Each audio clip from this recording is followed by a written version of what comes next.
Hello? Possibly. I'm just fiddling with settings.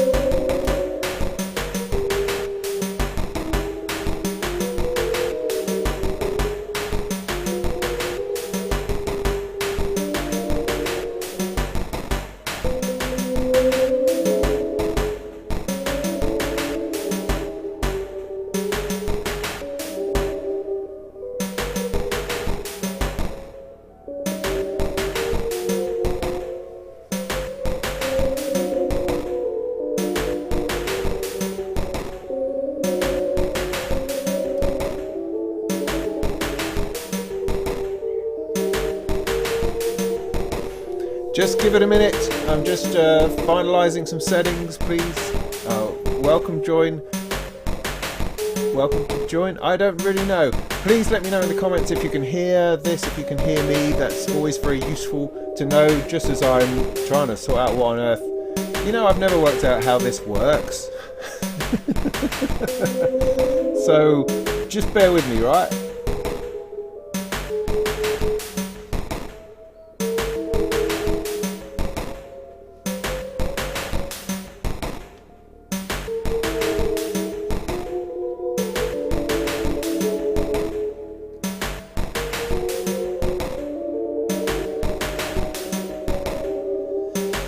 Hearing everything great. Good. Hello, Austria.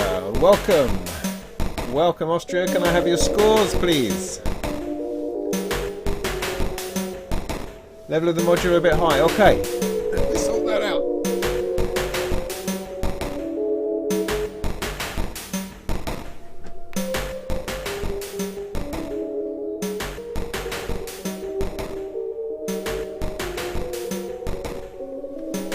Is that a bit better? Clunk, clunk, sorry about the microphone clunking. Hello, this is live TV. We know what we're doing.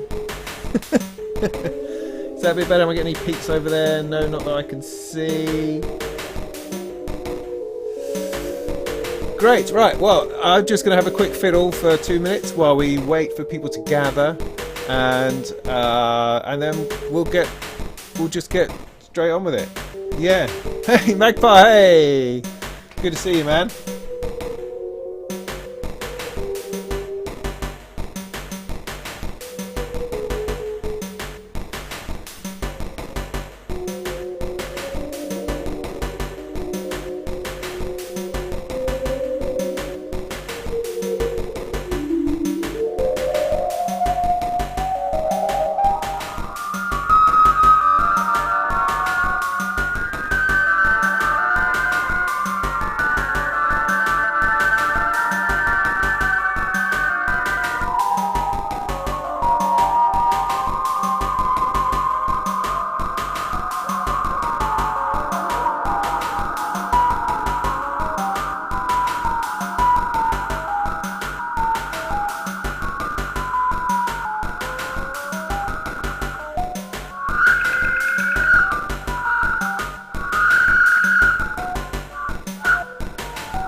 I know what I was going to do.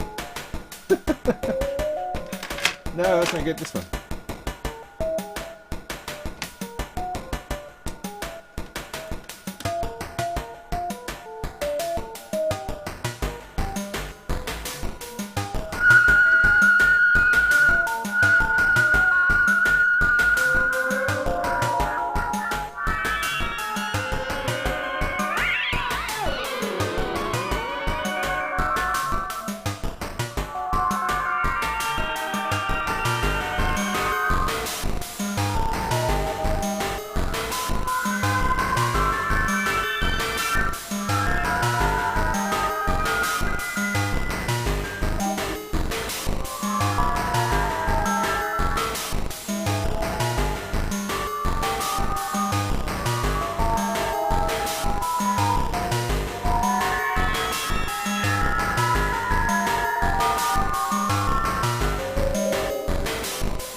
see, that's a floor. I think that's a floor.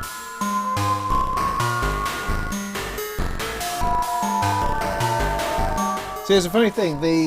On the generator sequencer, which I like a lot, Analog Solutions, the tempo knob right here is right next to one of your gate knobs, one of your gate patterning knobs. And so when I just turned that up, I just nudged the tempo, sent it all out of whack. Which is a shame, because I was quite having fun there. Maybe I'll have a bit more of that fun in a little bit. But yeah, we're off and running. Here we are. Welcome. You are so welcome to this Molten live music technology thingy. Molten Modular here, reporting from Norwich in Norfolk. We are going to talk about Superbooth. Well, I'm going to talk about Superbooth, I guess. Simon did suggest to me that more than one person are allowed to talk on a live stream, and that sort of technology seems to exist. It's just not technology that I understand as yet, and really need to look into, because it would be nice to have, you know, guest people, you know, do the whole like what Sonic Talk does, where they have different people coming up and saying things.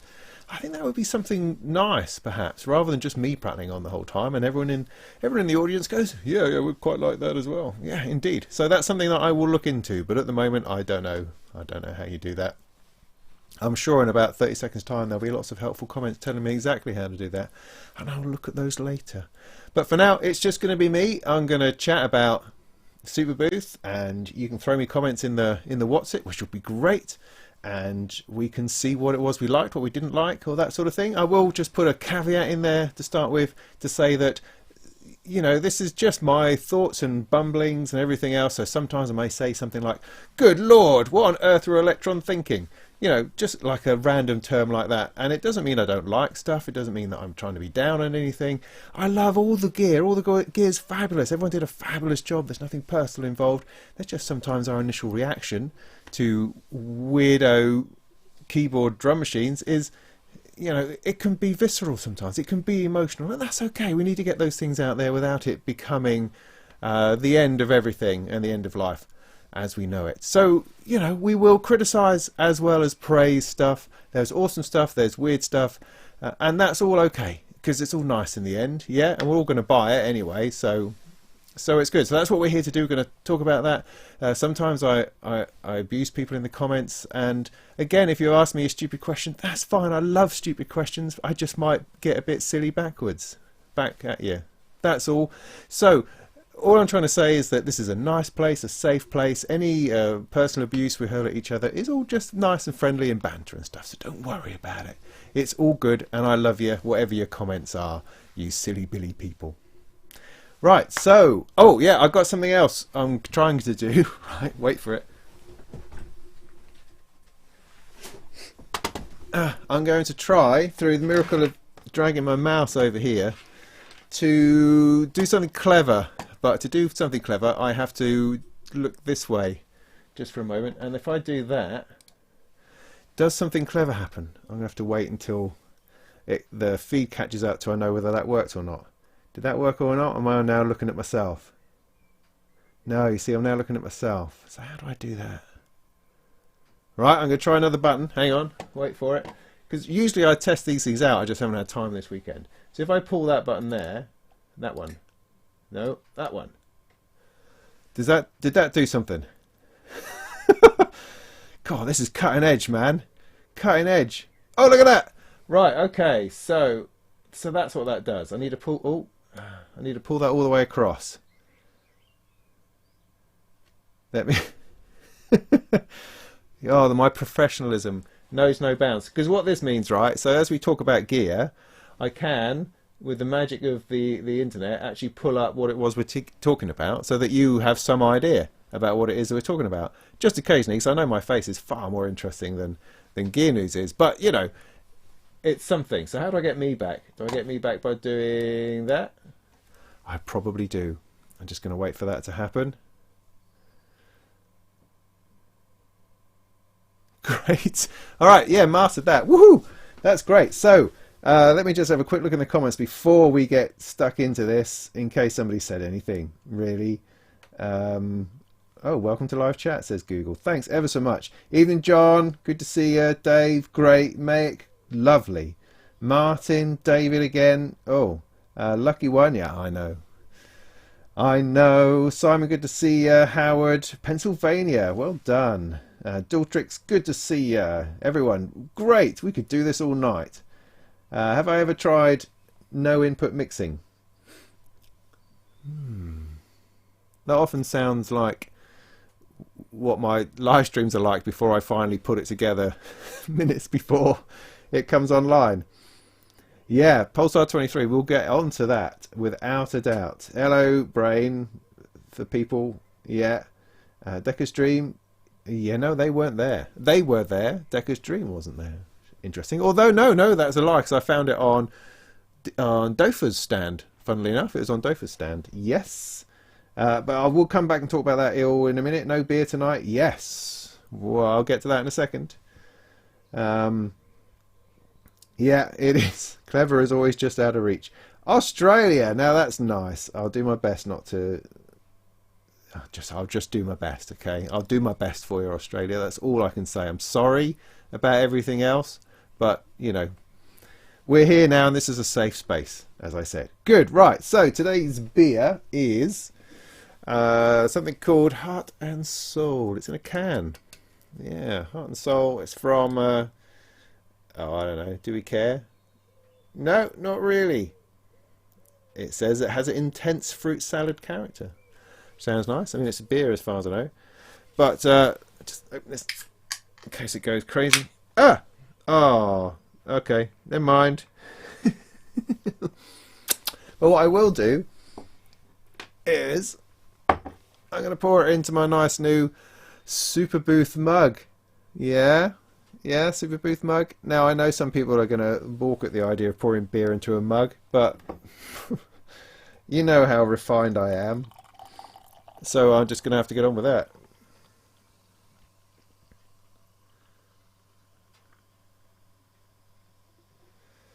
Yeah, now I haven't mastered the art of pouring beer on the telly, right? Because there's probably a way of doing it that makes it look fabulous. I just get it all over myself instead. So yeah, cheers, Superbooth. That was Superbooth. Let's get stuck into that.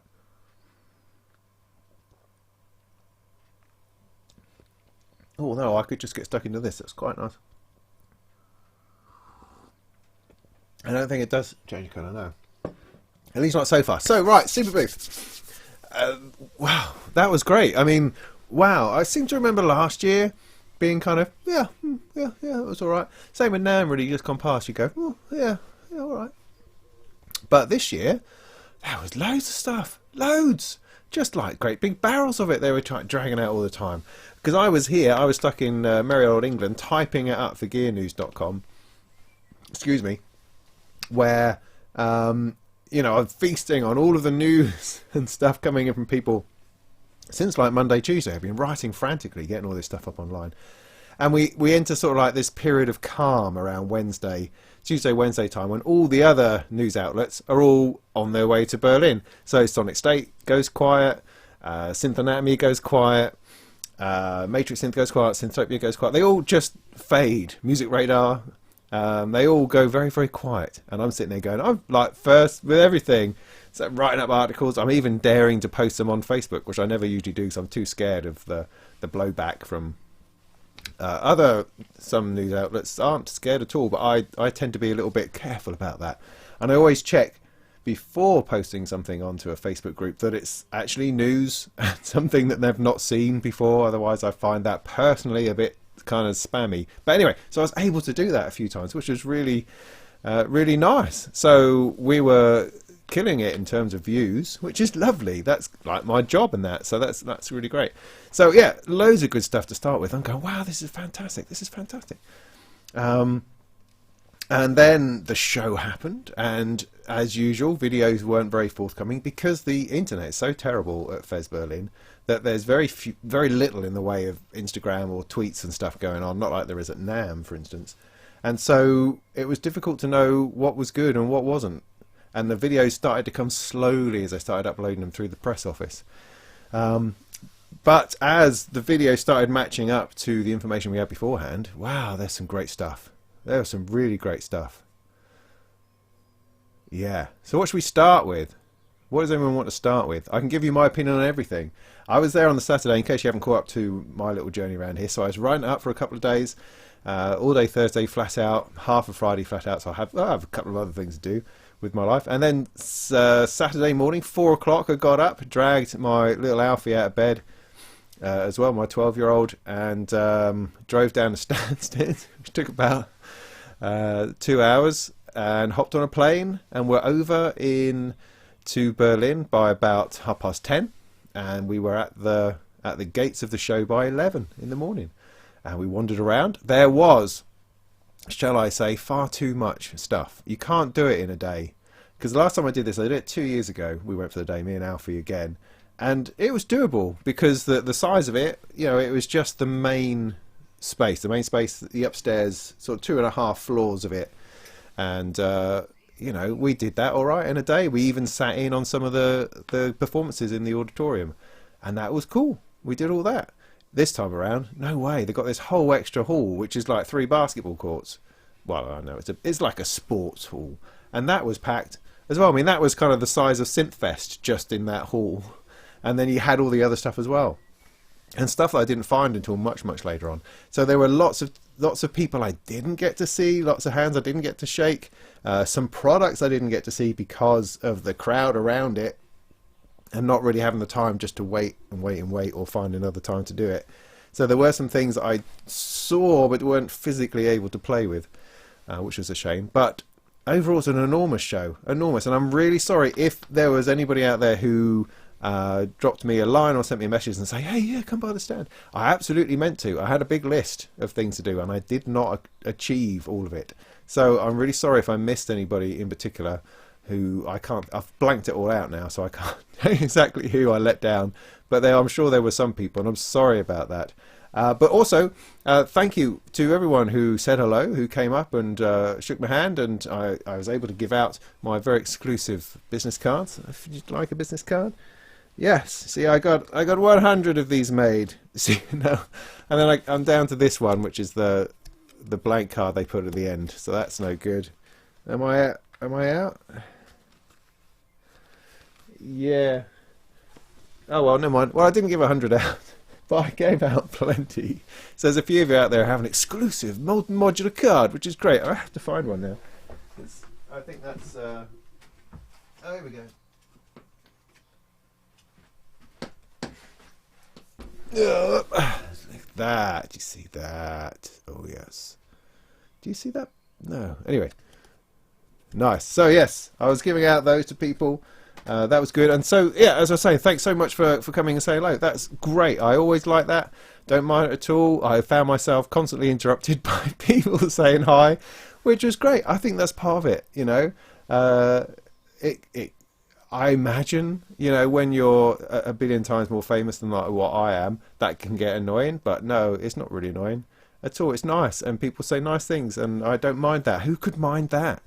I mean, that's brilliant. Thanks ever so much for people who said hello. That was great. Right. Yeah, but the vibe from the show on Saturday was everyone was tired. Everyone had probably had enough. But we're looking forward to shutting it down and going on doing something else. That's great. So I can heartily recommend going along, even if it is just for a day. It will be too much. It's too overwhelming. You can't get to see everything. But if you make it there for a day, do it. It's just such a fun time. A place full of so much noise. And actually, having the other spaces, as they do now, really kind of sorted out the noise problem. Because there's 1 or 2 corridors up in the main part of the Fes Berlin, which are just too noisy. You can't do anything because of this boom, boom, boom coming out of there, and coming out of there, and you're trying to talk to some guy in the middle, and yeah, my throat is still a bit sore from all the shouting.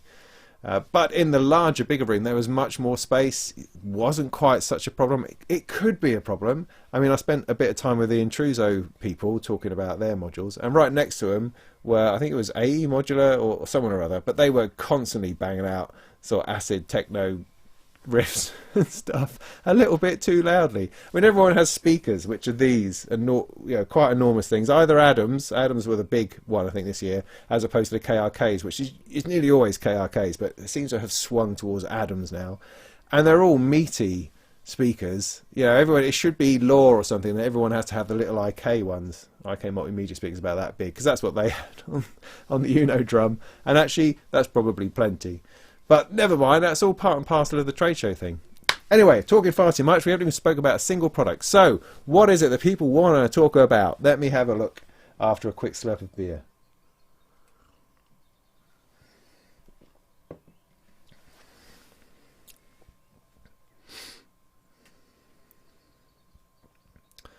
Yeah, well, pretty much everything. Yeah, okay.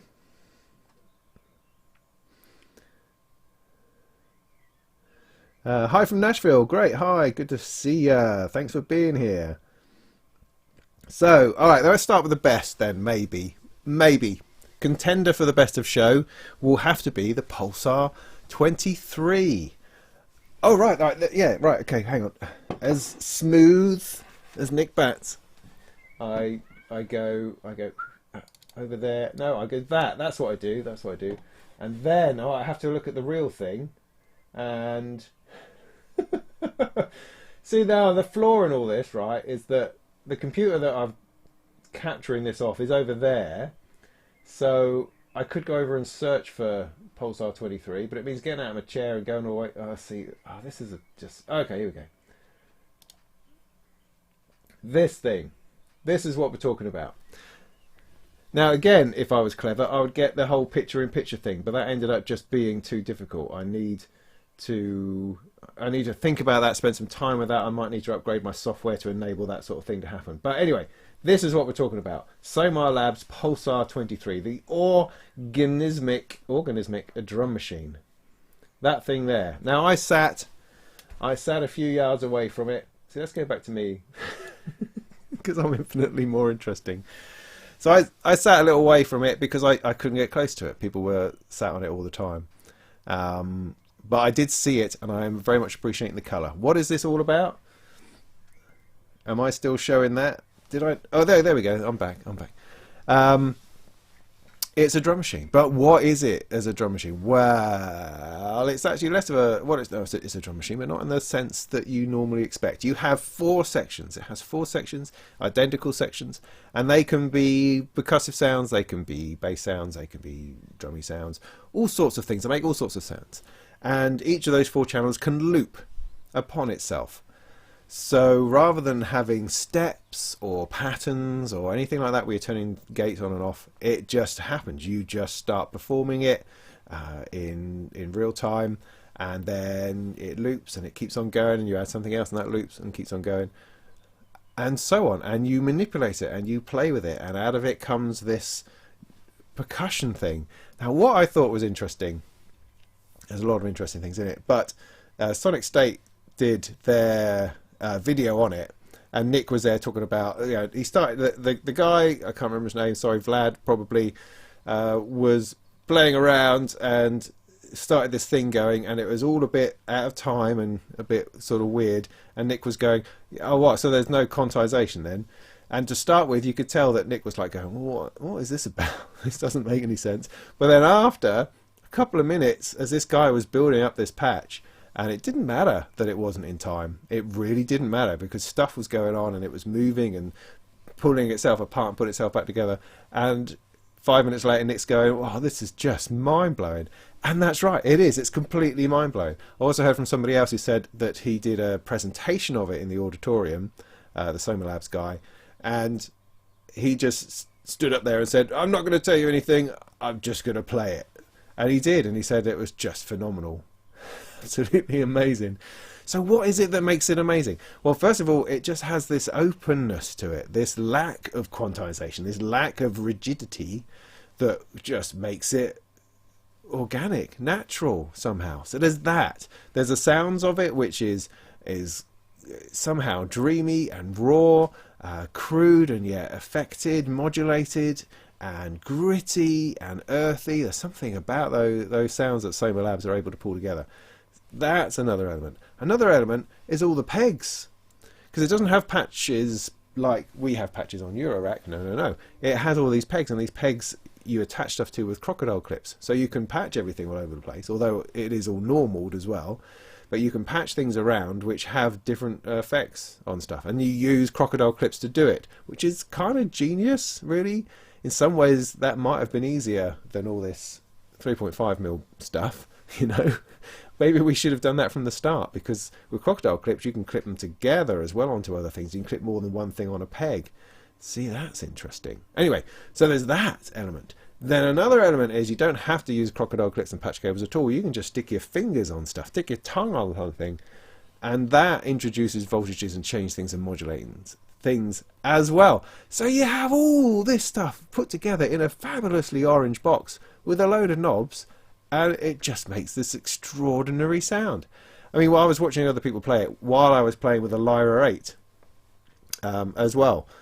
And that in itself, I had no idea what was going on. I even had a manual next to it, which didn't, you know, had a picture of what everything was supposed to do, but that didn't seem to make much sense either. But you just played with stuff and it created this sound. It's very much like the Pulsar 23. So that, I think without a doubt, is probably the most interesting, most out there product, but out there in terms of unbridled creativity. Does that make sense? I'm not entirely sure how you're going to fit that in. I mean, the complete, it's like I mean, dare I say it's a complete opposite to Elektron, that vibe. Elektron is very ordered, very organization, pattern, step, pattern, step, that kind of drum machine, groove machine workflow. And this is just, whatever you want, man. You know, it's just a different thing. So that was probably awesome. It's going to probably cost about $1,000. It's going to be ready in the summer. And wow, what a thing. I would love to spend some time with it. I don't claim to understand it or get anything out of it. I don't know myself whether I want open-ended music making like that.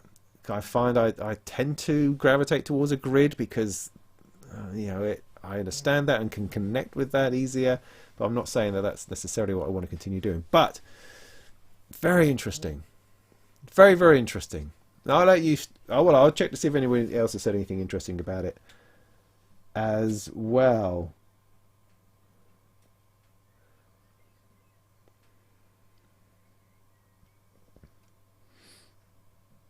Circuit bending, yeah. I mean, oh, Vlad's presentation is up on YouTube now. Great. I will go and check that out. I haven't seen that. I mean, I saw the very first prototype demo of the Pulsar 23 probably 9 months ago, last November, something like that. I immediately knew that this was something special. There's just something about it. I thought, wow, that's just amazing. I mean, because at the time, all the talk was about the flipping RD808, which is great. An 808 drum machine, hooray! That's good. We like drum machines. That's fine. That appeals. And then this thing came out and I'm just going, no, that is it. That's the thing right there, because it's mad. It's mad, and madness is what we need. We need that level. Automatic gain, say Mark was saying the other day on something that, you know, try turning off the sequencer, try going without quantization, you know. Make music, play it like an instrument. Don't conform to a pattern, you know, man, as I mean to say. And I think that's got a lot going for it. That's very interesting. It's something I'm exploring, but oddly I'm exploring it in a grid type way. I don't know. Anyway, how is it going to fit into your workflow, says Keith. See, I've no idea. I think it would change your workflow, because it's not going to work. It's not going to work. It would have to be, because at the moment I've got there's this this piece of software called, got it down here somewhere. What's that called? AUK 2 by Zen Audio, right? And it's a piece of performance software which is a looper, essentially, that you loop stuff and then you write in loops that come in later and you perform and you build up this stuff. And I'm very interested in getting that to work with my Eurorack and with Synths, because I think it could be a very great way of building up performances and layering sound. I'll get onto that another time. What am I trying to say? So I'm trying to work out how to use that in a more open, less quantized situation. And would that actually work, or would you just end up using something which is looping something which is then impossible to fit other things into? I don't know. It's interesting, isn't it? Because you'd have to really You'd have to really think about that. But at the same time, it is like beatboxers and guitarists using a loop pedal, because there's no quantization on that. Your quantization comes in the fact that you are doing it yourself.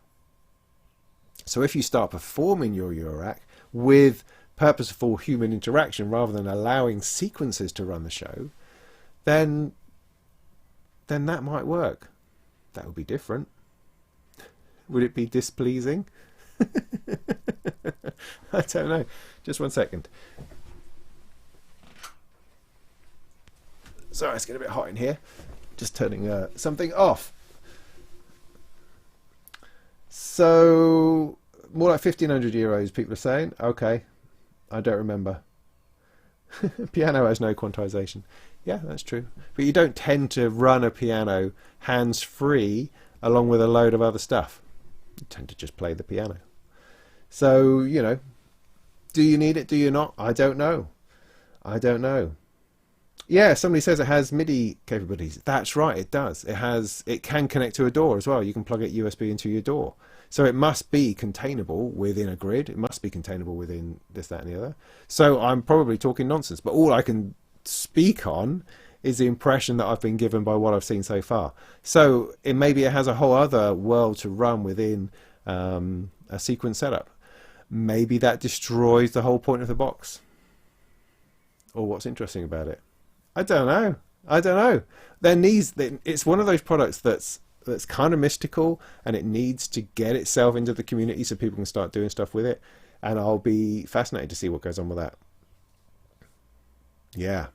So, Pulsar 23, Soma Labs. Yeah, definitely a contender for product of the show. Right. Good. Let's find something else then. Did I check out Bitwig number 3? Someone has just shouted at me. Matthew. No, I didn't, because I can check it out on my computer. So I didn't really feel the need to see it demoed. Does that make sense? Because I know it quite well, and although it would have been nice to talk to Mia about it for a little while, in fact, I sat and had lunch with I forget his name, but because I can't pronounce his name, sadly, because I'm a bit crap like that. But the managing director guy, him and his kids came and sat with me and my kid as we had lunch, which was great. And I haven't seen him since a party in New York, man, when we went with the Microsoft Surface team and partied like it was 2015, something like that. And so it was really great to see him. And he was just there hanging out, and we just hung out for a bit. So that was really cool. And so yeah, Bitwig guys, great, love them, love Bitwig 3. Gonna check it out next week, hopefully with a bit of luck, because I haven't had a chance to download it or check it out yet. But it looks interesting. Bitwig's always interesting. It always finds itself in interesting places. I don't give it anywhere near as much time these days as I used to, because I'm fiddling with other things. But yes, I will be checking that out. Yeah, so Martin, Ableton gets a CV tool. Yes, it does. What audio interface are you going to use with that? How are you going to get your CV in and out of Ableton is the question. That is the question.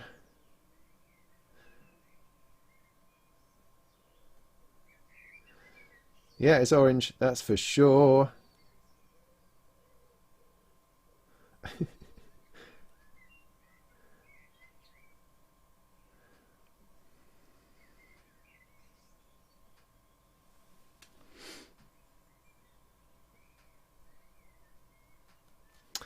The motor synth then. Let's give that a go. What does that look like? Let's use my magic switch thing to... See, what would have been better if I had an assistant sorting this out for me before. Now I need a keyboard over here or something, don't I? Okay, shout if you see it. Shout if you see it. Motor synth, motor synth. Oh, there it is. Yeah, this weirdo thing. Yes, this is the motor synth from Gamechanger Audio. Gamechanger Audio. They originally had the strange plasma thing going on, and now they've released this strange looking synthesizer. See that? These things here, these things inside in the top, the dials that they look like, these are actual electro motors. Oh yes, they are. They are motors like what you'd find in a Lego set. So you've got your Lego Technics, right? You're moving this little thing along. You've got your little motor about this big with two trails come off and a shaft at the top that spins round fast. It's one of those. And on there, they've mounted a little disc, and that disc has wave shapes engraved upon it, I think. And as it spins, there's a little sensor which sees those waves shapes as they animate around itself, and that kind of makes a noise. Plus, you've got the sound of the motor, which we also pick up through a magnetic pickup, through like a guitar pickup they've added, so you can kind of get a sense of that growl of the motor at the same time. And then those spin because it's an oscillation. Yeah, it's an oscillation. So it's a simple kind of natural electronic idea that these things are spinning. You can use that to create a pitch. You can use that to create a synthesizer. Great. They did it at NAMM and this enormous piano thing, which scared the heck out of people. This enormous keyboard thing with all these motors in. What? So anyway, they've calmed it down and stuck it into a little 4-voice, 8-voice, 4-voice. I can't remember. 4-voice, I think. 2 motors per voice. 2 oscillators per voice. Thing. And it's a synth. It sounds alright. I mean, you've got this combination of the spinning up and slowing down of these motors, which is very fast. It's not a type thing. It's a much faster sound. That and with the waveforms being picked up on the discs that spin. The result of that, from what I could hear from the stand, is just a growly, gnarly kind of synthy sound. So how interesting is that? I mean, I think the mechanics of it, I think the fact that that exists is fascinating. It's a brilliant idea. Someone must have, when they came across the idea of doing that, they must have thought, that's just genius. Because it is. It's kind of genius. I mean, it's obvious in some ways, and yet no one has ever thought of actually having spinning things. We stick the spinning things inside little tiny chips, making electrical signals. Why not have something physical spinning? Well, I mean, as somebody else has pointed out as well, it's very much like a Hammond tone wheel organ, or those kinds of things which have always been, those electrical organs which have always been physical. Back to the mellotron again, something which is moving itself. It does hark back to that kind of stuff.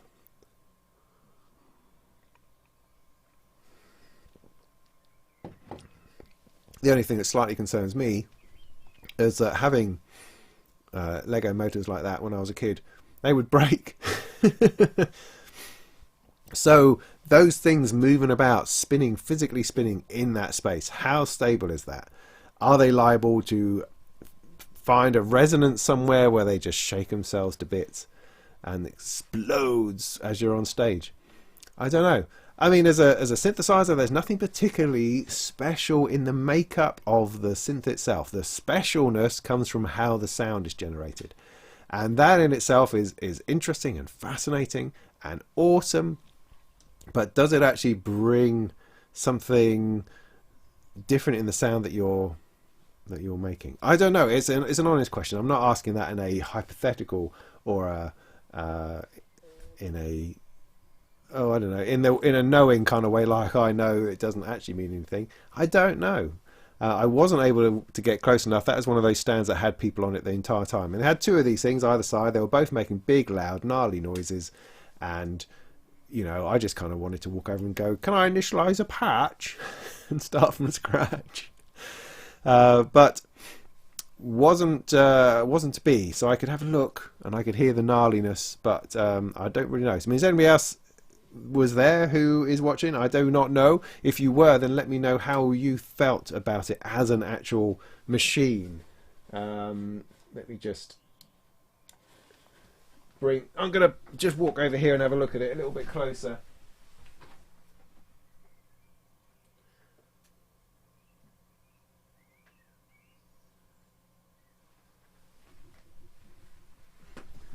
Yeah, I mean, I remember there being some other cool bits and pieces about it. I could also bring it up here, couldn't I? And I could talk about it in 2 different places. I don't know. Am I doing any? I haven't got a grasp of technology today. I really do not. There it is. Something else about it, about those buttons I'm trying to remember now. 3 standard wave shapes, regular synthesizer sort of thing. White buttons can act as a keyboard, inbuilt sequencer, rhythms, blah de blah, MIDI keyboard. Something about creating chords. Oh yeah, it had an input tracking. That's right. It had some kind of input tracking that would take an input signal and use that for following the pitch. So you don't have to use a MIDI keyboard with it. You could have something else coming in and it could follow that. You could control it with the guitar, or with your voice, or some other source material. And that's quite interesting. Yeah, you know, you could build chords from that and it could follow those kind of tonal changes. Yeah, interesting. I'm just not altogether certain as to where the sound comes from. I mean, they did just this quick release video that had a fast beefed up muscle car in it, and you weren't sure where the noise was coming. What was the noise coming from? Was the synth that you heard, was that the motor synth, or was it not? Or there was this engine noise, is that the motor synth? I don't know, very confusing. So again, it's one of those things that needs to get into a few people's hands so they can start talking about it intelligently, because you don't want the marketing stuff, because that's never going to make any sense. So promotional videos, no good. We want some real videos from real people. Hi, I'm a real person. I'd love to make a real video about your motor synth. That'd be great, because it's a fascinating thing, and we need to get to the bottom of what it's actually offering, what it's actually doing. Is it worth all this trouble, all this mechanicalness, all this potential explosion ready and waiting to happen? We don't know. We don't really know yet. So that's gone on the wow, this is fascinating and I have no idea what it's like type pile. I have a lot of things on that pile, funnily enough. Right, so let me find my comments, how people are doing on that. I need to get this out of here. Oh, there we go. Pop out the chat, that's better. I might be able to see it a bit better. Good. Have you missed anything, Seven Serpents? Yeah, I've been talking about stuff. MFB Synth 8. Do not know what that is. So we'll leave that one for now. Maybe come back to it in a little bit. So yeah, that was a motor synth. I mean, this is what I mean about the show being so great this year, because there was such great stuff. The Pulsar 23. Wow, what a fantastic thing. The motor synth. Wow, what a fantastic thing. How lucky are we? And we're flipping 45 minutes into this thing. We've talked about 2 products. This is rubbish. I need to get on with it. Right, so let's pick something. The Make Noise Mimeophon. Make Noise Mimeophon. Yeah. Now, I got really close to this one. I'll talk about something that I had a demo with at some point. But I got quite close. But I just, leaning over people's shoulders, wasn't able to actually have a fiddle myself. But I did watch the videos on it because it came out. Yeah, I wrote it up while I was at home. And great. And what I just absolutely love about Make Noise, how they are completely incapable of calling a spade a spade. They are unable. They something in them that just, I can't call it a delay. I can't. I'm standing here, right, and I'm trying to show people this delay I've made, but I can't call it a delay. Got to call it something. I'll work my way around it, but the words delay must not come from my lips at any point, because although this is a stereo delay. No, it's a sonic circular zonal repeater. Man, it's like sound that came back, sound that comes again. It's sound, and yet you then get another version of that sound, and it's not a perfect version. It's an old duplicator version, because that's where the name comes from. Apparently, it's an old duplicating machine before you had photocopying. So it's not even a photocopy; it's more of a duplicate. A duplicate made from a stencil. It's what it is. It's a sketch. So you have some audio, then someone sketches it, and that gets shown, and then that's it. But it's not a delay. Certainly not a delay. It's just another version of that same audio coming back again a little while later. But I guess I better show you a picture. I don't know if this is working. Tell me if it's working. I mean, I don't mean if it's physically working.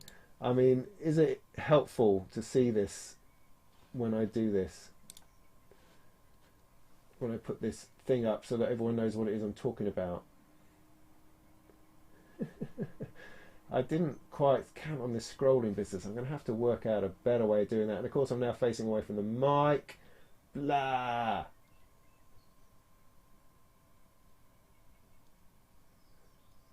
Where is the thing? I must have gone past it.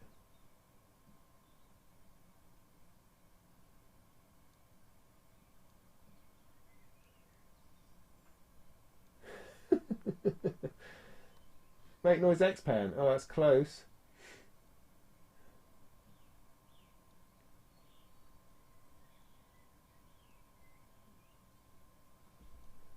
Come on, damn it. Well, look, rather than looking at me, look at this while I'm scrolling it.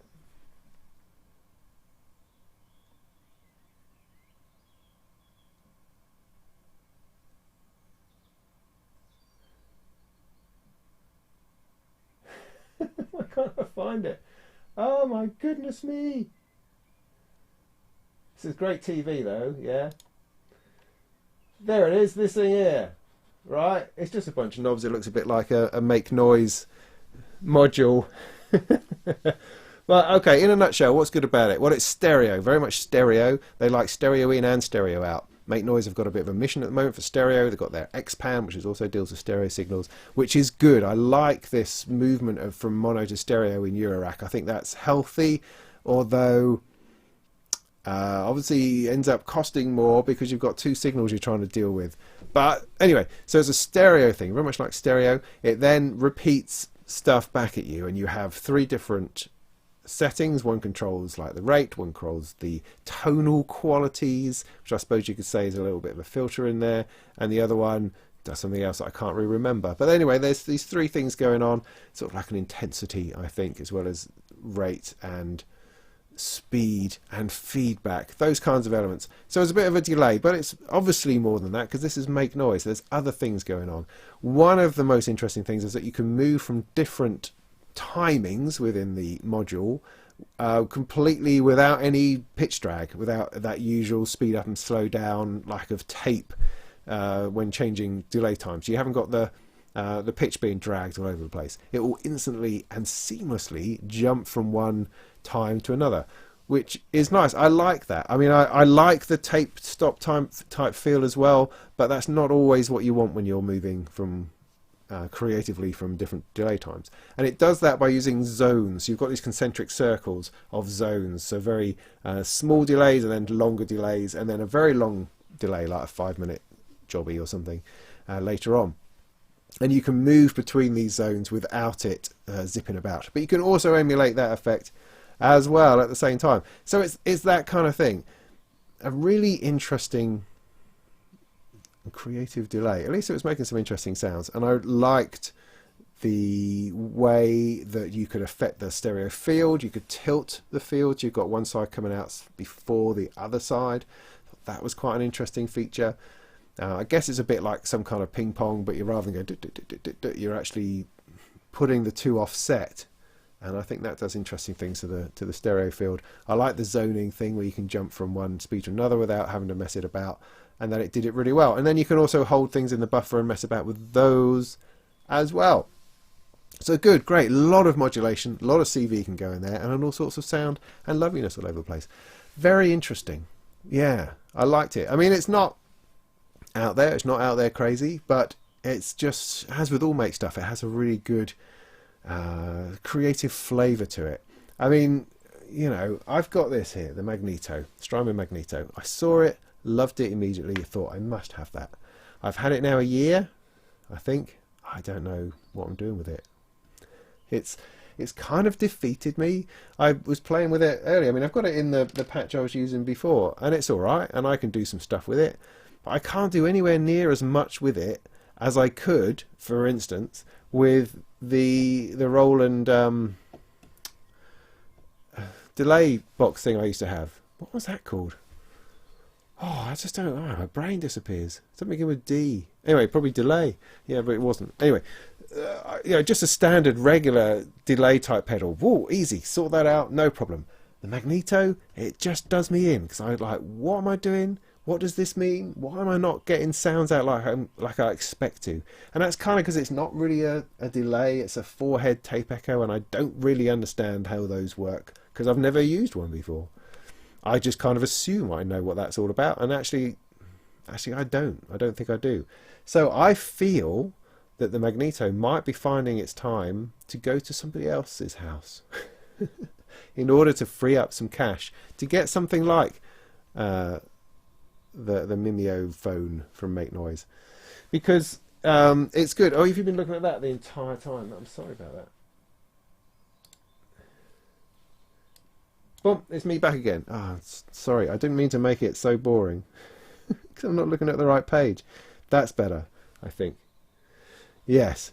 So, yeah, there you go. So I was pointing at the Magneto over here, which you couldn't see. So I have a Magneto, and I'm thinking that I might trade that in for this. Although there is another one as well, which is the stereo delay from Erica Synths. That was quite good. Not because it had anything particularly out there or crazy about it. It was just a good stereo delay. Had a knob that I understand that goes to settings that I understand.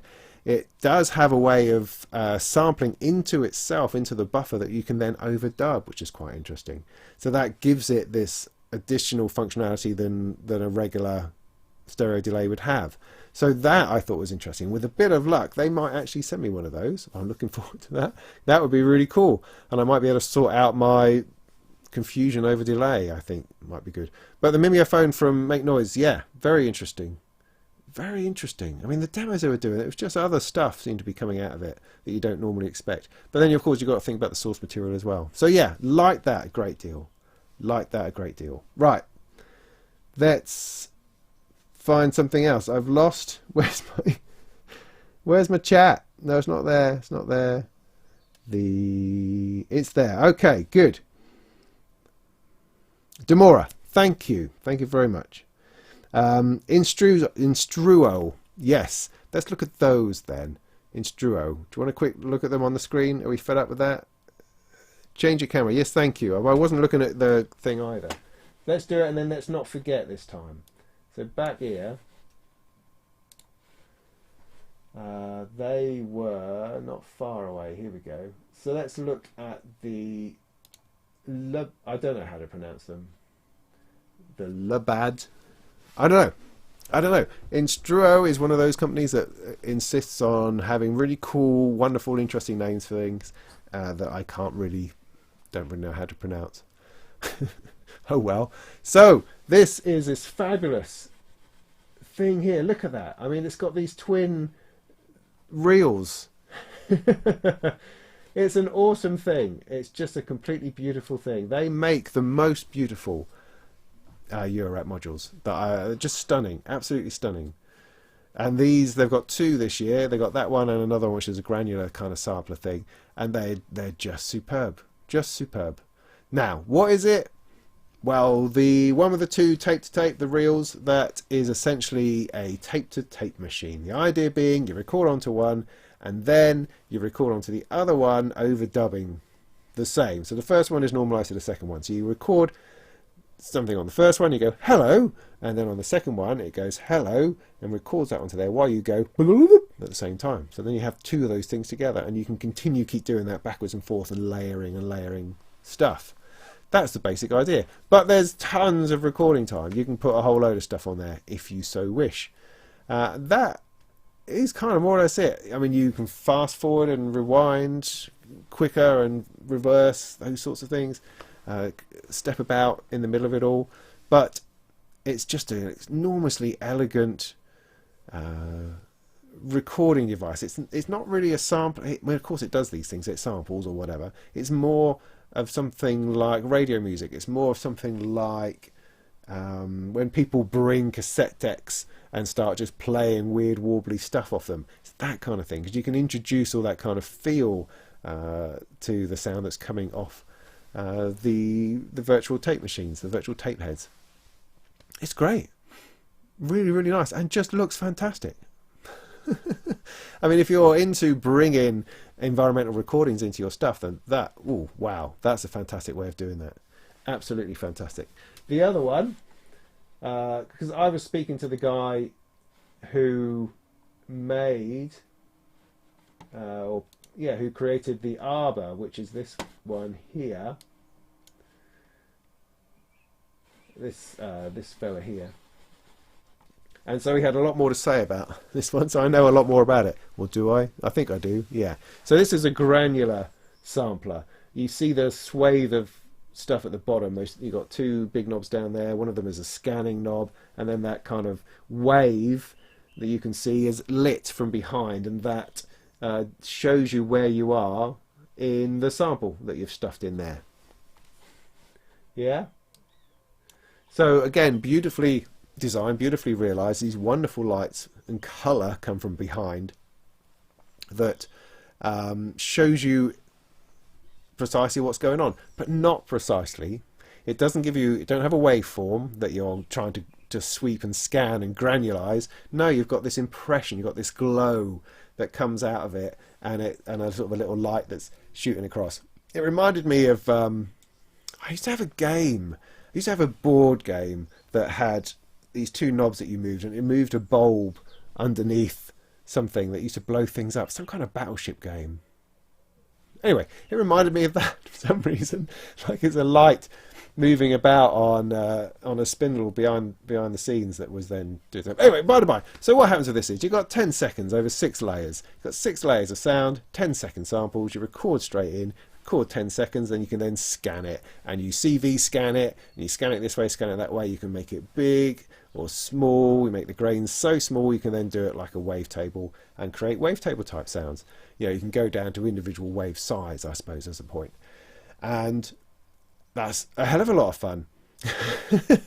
And you've got intensity and you've got spread. You can make the grains go all over the place. I mean, the guy who designed it was very much into recording his piano and doing weird granular stuff with that. That's what he was interested in, and because of that, it has a condenser microphone built into the front of the panel, so that you can play any instrument and record it directly in. You don't even have to have it plugged in, so you can have it sat in your rack on your piano, play your piano, record that in, and start messing around with the grains.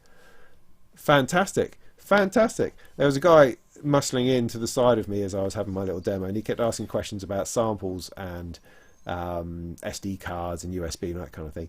And the Instruo guy was just kept going, no, and no. And all his no's were to questions like, oh, how many samples can I store? No, there's no storage of samples. No storage of samples. No, this is not a sampler in that sense. We do the design for this and the tape one as well is that you turn it off, it's gone. It's gone. This is for creative, real-time sampling and messing about with those grains. It's not about creating a library. It's not about loading up samples. It's not about, you know, getting 1,000 patches and putting them in. It's about plugging things into it, sampling it and using it as it is. Now there was one concession to that, which is with a funny combination of key presses, you can hold what's in the buffer. So if you've done something and you think it's awesome and you want to come back to it the next day, then you can do that. You can hold a couple of buttons down and it will keep it when you turn it off, and you come back, turn it on, and it's all still there. But that's it. That's it. Nothing else. So you just have to go. You have to fly by the seat of your pants. And that's brilliant. That's brilliant for 1,000 reasons. I mean, there's a few reasons why it isn't, of course. But I love that, because that just encourages you to keep on playing and keep on going. And it says something about the transient nature of music, man, and how you just all got to let it all go.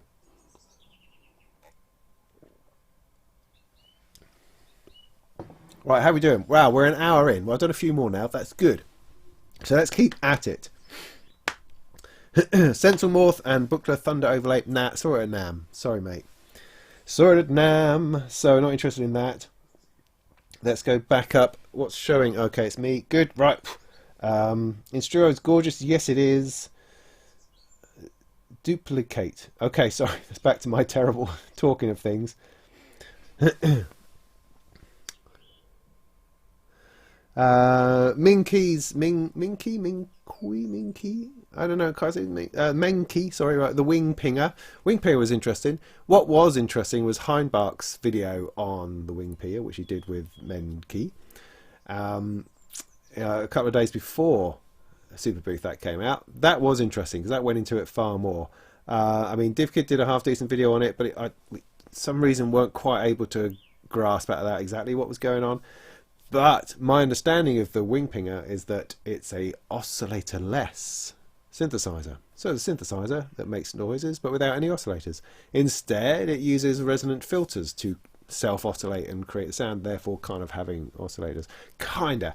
But it uses these 2 filters, I think, and a lot of other stuff, some strange scaling and some pentatonic things coming out in order to generate these tones, and it just starts to generate stuff as you play with it. And it's very much designed to sweep about with different knobs and bits and pieces very, very quickly.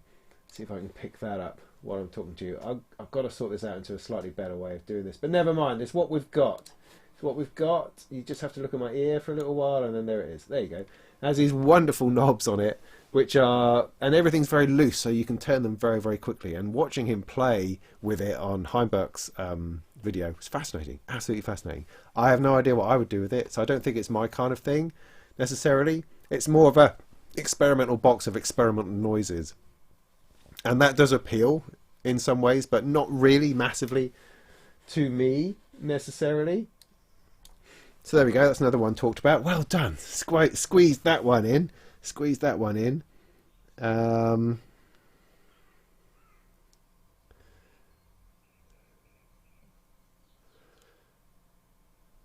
Okay, good. Uno drums. Yeah, let's talk about that. The Uno drums from IK Multimedia, of course. Now, before I went out there on Saturday, I read, I think, that Music Radar had made the Uno drums the best of show.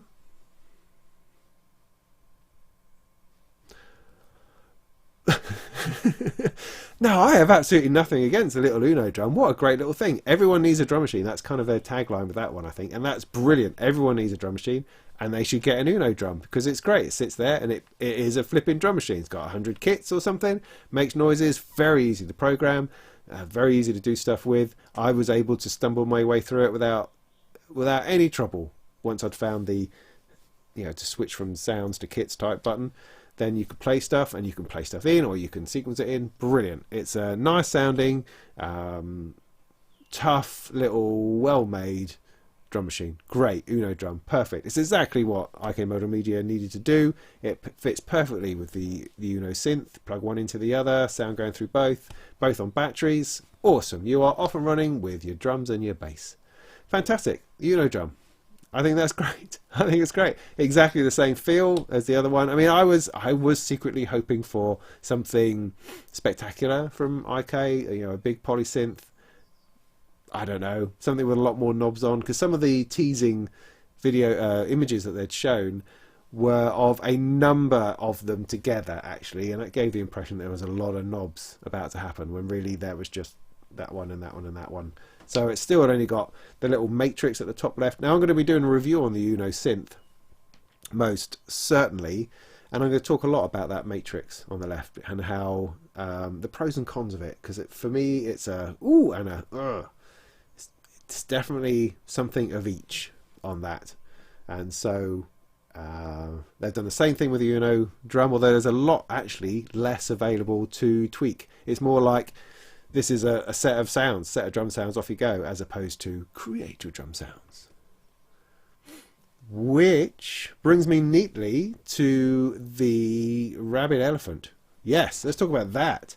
Rabid Elephant, let me find that over here. So, Rabid Elephant, if you don't know them, or Rabid, maybe I should call it Rabid. Rabid, I have this habit of spelling it Rapid Elephant. I have to keep going back through and changing all the P's to B's. So Rabid Elephant, it maybe is a better way to talk about it. The Portal Kit. Kick. Oh God. So anyway, this is a bit of a prototype. It wasn't remotely finished at the time. It has these weird blue knobs on it, which you've got like one knob on top of each other. I'm not quite sure about that, because their aesthetic has been just sublime with the natural gate and other the one or two other modules that they've done. Fantastic. Natural gate is this like low pass gate that everybody just falls over themselves over because it's beautiful. It's a beautiful module and it's a beautiful piece of kit. The idea of this, the Portal Kit, is to be somewhere where you can design a kick drum. Simple as that. And I was thinking, oh, don't we already have like kick modules? And sort of we do, but largely kick drums are created within your modular. You use a noise source and an envelope, and then you use a bit of a click from somewhere, or some kind of ticky sound, and put that in there, and then shape it with another filter. And so you tend to end up using 3 or 4 modules to create just a good kick drum. And Rabid Elephant thought, nah, let's still do it in a module. So they've produced this module called the Portal Kit, and it has inside it already has a click in there, along with the noise, along with compression and filtering and EQ, all the things that you would normally do to form the perfect kick in your Eurorack, they've built into this module. And that's pretty awesome, because you can design the sound exactly how you want, using all of the tools that you would use normally, but all the tools are specially designed and catered to the kick. So you're not got wasted space. You're not using a filter with an enormous range when you only actually need a filter with this sort of range. Do you see what I mean? So that is where that idea is coming from, to make a workflow into creating a kick in a single space, in a single module. Very interesting. I don't think we'll see it for ages. I don't think we'll see it for a year, I would say. But that looked really fascinating. So yeah, look that one out. DivKid did a great video with them, actually, that seemed to more or less get behind it, I think. So interesting. Yes, interesting. Good, that's over there. Uno Drum's good. Right, did that. Now we're starting to move through things. So yeah, throw your suggestions up, because I might have missed it already, and then we'll come back to it. Somebody said... See, I can't remember now.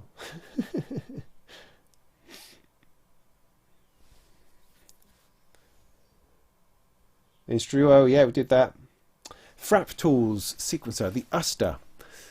Yeah, interesting. I saw a video on that then, and scratching my head going, what? Now, what we liked about it, of course, was the fact that it was oval. It's an interesting shape. I've got it right here. There we go. Look beautiful. There's a picture on their website that doesn't look anywhere near as nice as that. It looks very, very flat. In fact, I think it's just like a drawing of it, a crayon drawing. Whereas a beautiful oval of 16 knobs, all lit up, all with different lights, and lights going around, and a halo around all the knobs as well. And essentially you've got your 16 steps, and it goes around, but you've got all sorts of parameters per step, which when you hold a button and then turn the knob, the light shows you what the value is. Yeah? Got that? Put this back. Great. Really nice. Overly complicated, like all Fraptools stuff is. But great. Yeah, no, it looked really nice. I mean, their particular thing, their vibe was that you can have individual gate lengths. No, individual step lengths, not gate lengths, step lengths. So the length that a step was, because you have gate lengths. Try to explain this. You have a sequence going round in a circle or in a line, wherever. You have a sequence going round. The gate length is how long the note is within that step. Yeah, the step keeps going around. But a step length is the length of that actual step before it moves on to the next one. And you could have a lot of control over that, which turned it from a sort of an even-handed melody into, you know, a slightly disjointed, I suppose, but something that's actually a tune. That's not just one note after the other. It's a note.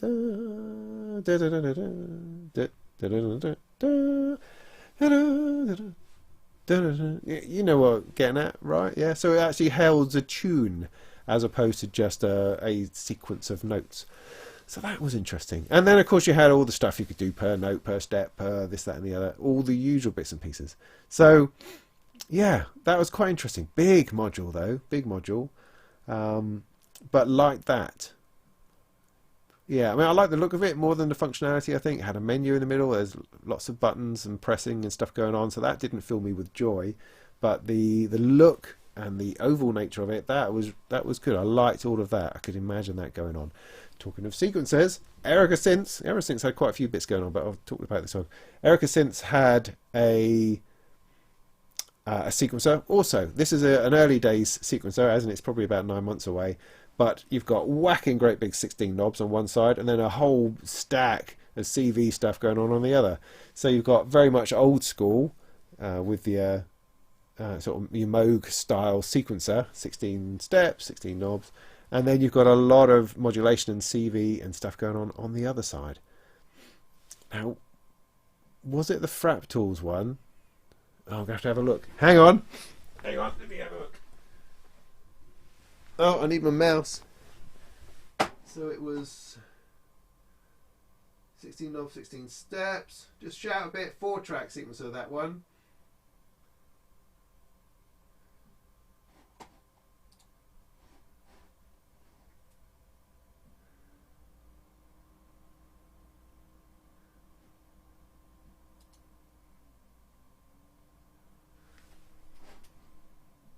Yeah, there's the Erica Synths one. See that? Similar, but no, it's not similar at all. Not remotely similar. But yeah, both of them are 4 channels. You've got 4 channels of stuff going on. There's another one I saw that oh, maybe it was the Endorphin. Oh, Struth, I can't remember. Anyway, so that. So yeah, the Erica Synths one, similarly interesting. Lots of 4 channels of stuff going in and out.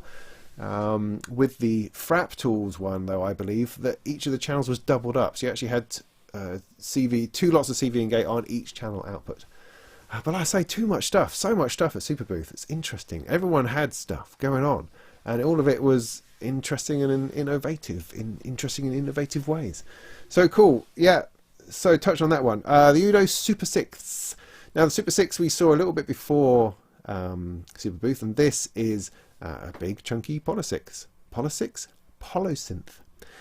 The idea with it is, what's different about it? It sounded very Oberheim-y, you know, that kind of polysynth feel to it. But the point of it was, there was a point, I'm trying to remember what that was, is that it's 12 voices, but actually they prefer you to use it in 6 mode, Super 6 mode, where 2 of the voices are twinned together, and it gives this spatial sense, because again we're talking about stereo. It seems to be a bit of a theme that's coming up now, and what the synthesizer did was, when you're using it in Super 6 mode, rather than just having 12 voices coming out in essentially mono, you would have 6 voices which are then doubled up or twinned in this very interesting kind of stereo unison sort of way. And that's when they talk about it being a binaural synthesizer, as they have in their marketing, and that's because they are trying to place it in a bit of a stereo field around your head. I mean, that's all that, it's a posh word for just saying stereo, really. And that's what it was all about. But when in the demonstration that they did with Sonic State, you really got this sense that you went from a nice... Call from Mum and Daddy. That's my mum on the phone. Oh good, it got answered. Great. So let me show you a picture where I die of embarrassment. I don't mean that, Mum. It's just quite funny. Superbooth, here we go. Super 6, I mean. That's not a great picture. Do I have another better picture? No. Doesn't really matter. They had a blue one as well, but essentially it's a nice big polysynth.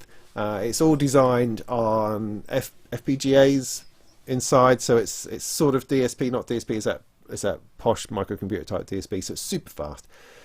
You can design analog circuits essentially within this digital realm that work just like analog circuits, and so it's this huge digital analog sounding monster. It just sounded great, sounded huge, and I think it's got a lot of potential going forward, but that one's not ready yet. So cool.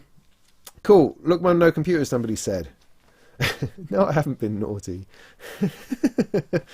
I don't think. I spoke to her today, didn't I think?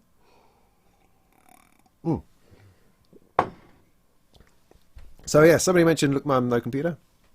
Great. So let's talk about the Moog Matriarch, because I ran into Sam at just in the corridor outside Moog, and said hi, and I gave him a nice awkward hug, which was nice. So I'm sure he appreciated that. Nice one. But then we parted before it got even more awkward.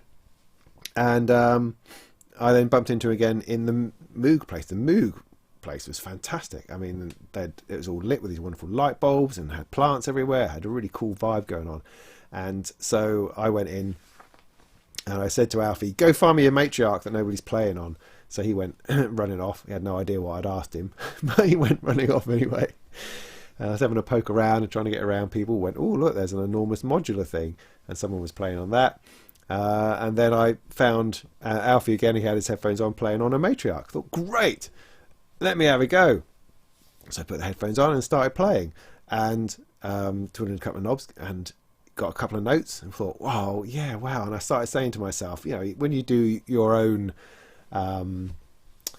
what's the word? Your own narration in your head. You do that, I do that. And I was talking to myself about, oh, this just sounds awesome. And that's that whole thing about how Moog do this, man. You know, they put something together where every element is somehow classic, and it just has this sound, this dreaminess, and you feel the vibes of it, the hippiness of it coming through, that soul of this instrument. And then it all went completely wrong. I could not, it just went wrong. And I can't fathom it. I was playing things sounded weird and strange. And so I started working, trying to get all the knobs back to some kind of sensible place, because it must have been modulated into a weird thing, or something was going on. Some LFO was doing something or other. It just continued to sort of squeak at me. Oh no, then you get a good note. So I thought I was doing something, and then I moved it again, and it would kind of squeak and pause, and then the note wouldn't work. And I was thinking, well, maybe there's a slow LFO driving the sequencer or something. Anyway, so I fought with it for about 5 minutes trying to get sound out of it. Every now and again a gorgeous sound would appear, a little bit of filtering, and then it'd just go completely crap again. And then, you know, taking one ear off, there's Sam, look, no computer guy, just over there on a Matriarch, making this extraordinary sound, just this whoosh, these are fantastic sounds are coming out of these speakers, because he had it on speakers, because like he's famous and that. And it was like, well, no, it's supposed to sound like that. This one sounds shit. What have I done? Is it my fault? Probably. Or is it broken? So I kind of came away, and it was the only one that was free that I could play on, the only time that I had. So I had a completely unsatisfactory time on the Matriarch. It's very possible that it's a completely crap instrument. However, all evidence points to the contrary, because everybody else is having a lovely time. I mean, Bo Beats has also done a video on it, like a half-hour video on it, and it sounds beautiful. When I play with it, it sounded completely crap. And it's one of those occasions where you just go into this spiral of self-doubt, going, I really don't understand synthesizers anymore, because that should have worked. So maybe it was just broken. I don't know. I mean, anybody else who was there maybe they can testify whether there was whether it was broken or not. There was a broken one. It was one on the middle table, sort of round the back. I don't know. So I have no further or new or interesting information to add to the Matriarch thing, other than knowing that it looks beautiful. I've got a nice picture of myself playing it, and that's going to be a nice picture I'm going to keep. But it sounded just awful. But I believe that it was either patched really weirdly and I couldn't work that out. I did want to turn it off and on again, but then I didn't want to make a scene, you know, in case something went terribly wrong. But anyway, didn't work for me. Hopefully I will get another chance. I'd love to get another chance, because that was one of the reasons I really wanted to go, was to play that bugger. Damn it. I don't have a picture to hand because it was released at Moogfest earlier, so I don't have a thing to show. But you know what it is, the Moog Matriarch. One of the other things that was new, let me just check. I did possibly break it. Or Alfie broke it. Yeah, my kid broke it. Yeah, but I'll take the flak, right? Because I'm a father like that. But he did it. It's definitely him. He probably put bubblegum in it or something. Yeah, that's what it was.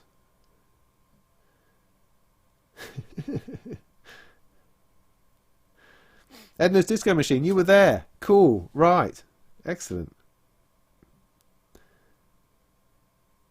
All right, I don't want to get distracted by actually listening to you jokers.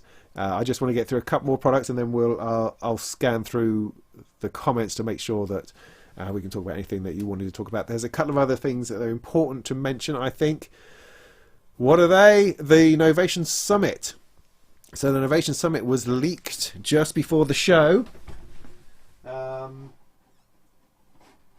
Oh, where's my mouse gone?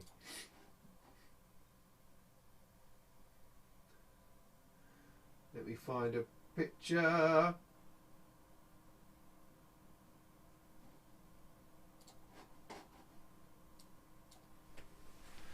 There we go. It looks like that. You have to have tattoos to play it, apparently.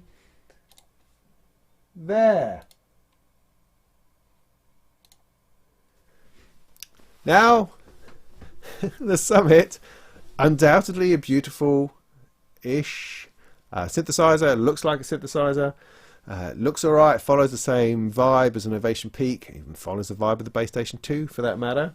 And yeah, it's a fine-looking synthesizer. There was one in the downstairs area that I had a quick jump on. That was on speakers that I couldn't hear that well. That I had a play of, and it sounded like the Peak. Really? And that's good. I mean, the Peak is great. I mean, the Peak, I think, always should have been a keyboard thing, because it has this thing. I mean, there's a lot of polysynth type things about at the moment. I mean, you've got the Prologue, the Korg Prologue, the System 8. You've got DSI stuff, sequential stuff. All of these quite big name polysynths looking for attention. And then you've got the Peak in the middle, which doesn't have a keyboard. And although that shouldn't matter, it does. Somehow it does matter. And I don't think it therefore gets the same amount of attention as the OB6 or the Prophet 6 or the Prologue, as I say. And that's probably a shame. So they've stuck it now in a big keyboard and called it the Summit, and that's great. It's just for me, it just felt very much like the Peak. It's like the Peak with a keyboard, which it kind of is, but it's two Peaks. I mean, obviously it's a bigger sound, there's bigger stuff going on, and more importantly, there's a lot more controls on the front panel, which is great because I hate having to go anywhere other than the front panel for stuff. So that's very helpful. But the time I had on it, I didn't really get a chance to pull out of it. I mean, that's part of the problem with trade shows, with Superbooth, is that there's pros and cons, right? Pros, you get to talk to the people probably who built the stuff, so you get an opportunity to have a demo from someone who really knows what they're talking about, not just some guy in a shop who's trying his best. No, this is really from the people who know the stuff, and that is awesome. That can be vital. The bad side is it can often be difficult to hear. It's just difficult to hear stuff. Everyone likes to have their gear out on speakers, which is great, but it just makes it hard. So yeah, the Novation Summit, it was great. I wasn't overwhelmed with it though. It wasn't something that made me go "Kwah," because I already know the Peak a little bit. So yeah, good. I'm glad they've done it. I think that's important. I think because the Peak has definitely got a lot of stuff going for it. The sound, those oscillators, numerically controlled oscillators, interesting. The analog filters in there, great stuff. Yeah, you can tell that there's a but in there somewhere, isn't there? But I don't know quite what that is. It's not as classic looking perhaps as some other synthesizers. It's good. Yeah, it's good. It's very ordered, very, very ordered. Don't know. Yeah, good. Love to get into that a bit closer, I think. Oh yeah, the one thing that's slightly disappointing, it doesn't have a sequencer. I mean, I thought that when they talked about it having the keyboard of the SL Mark III, I kind of hoped they'd take the sequencer with it as well, because that would have made it very, very interesting. But sadly not. Never mind. I almost went to something else, and what was it? Oh, Pittsburgh. Pittsburgh. Let me find that over here. So Pittsburgh had this crazy notion that they are going to revolutionize the world, right, with this experimental laboratory.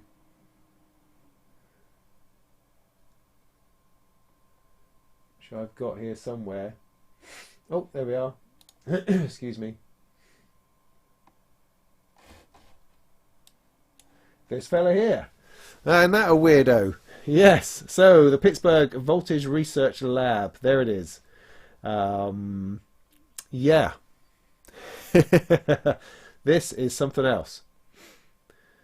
What a little beauty. Now, first of all, it's very pleasant sitting there next to its pot plant. I can appreciate that. It's got a lot of knobs. It has this case going on, this hardwood thing. You know, what exactly is going on there, Robin, is what you're trying to say? Well, you know all these things anyway. Who am I trying to kid? I'm just pretending like I'm imparting new and interesting information when really you've seen all this.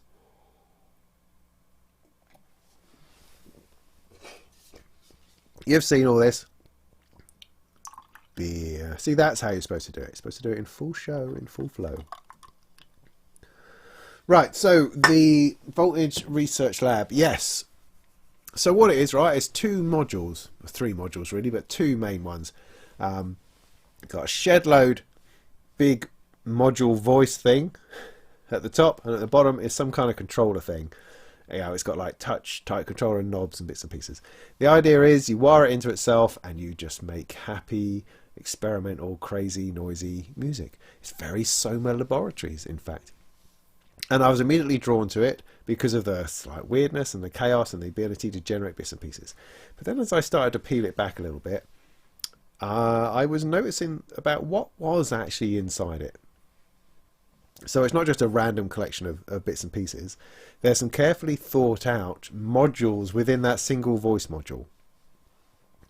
You have 2 oscillators to start with.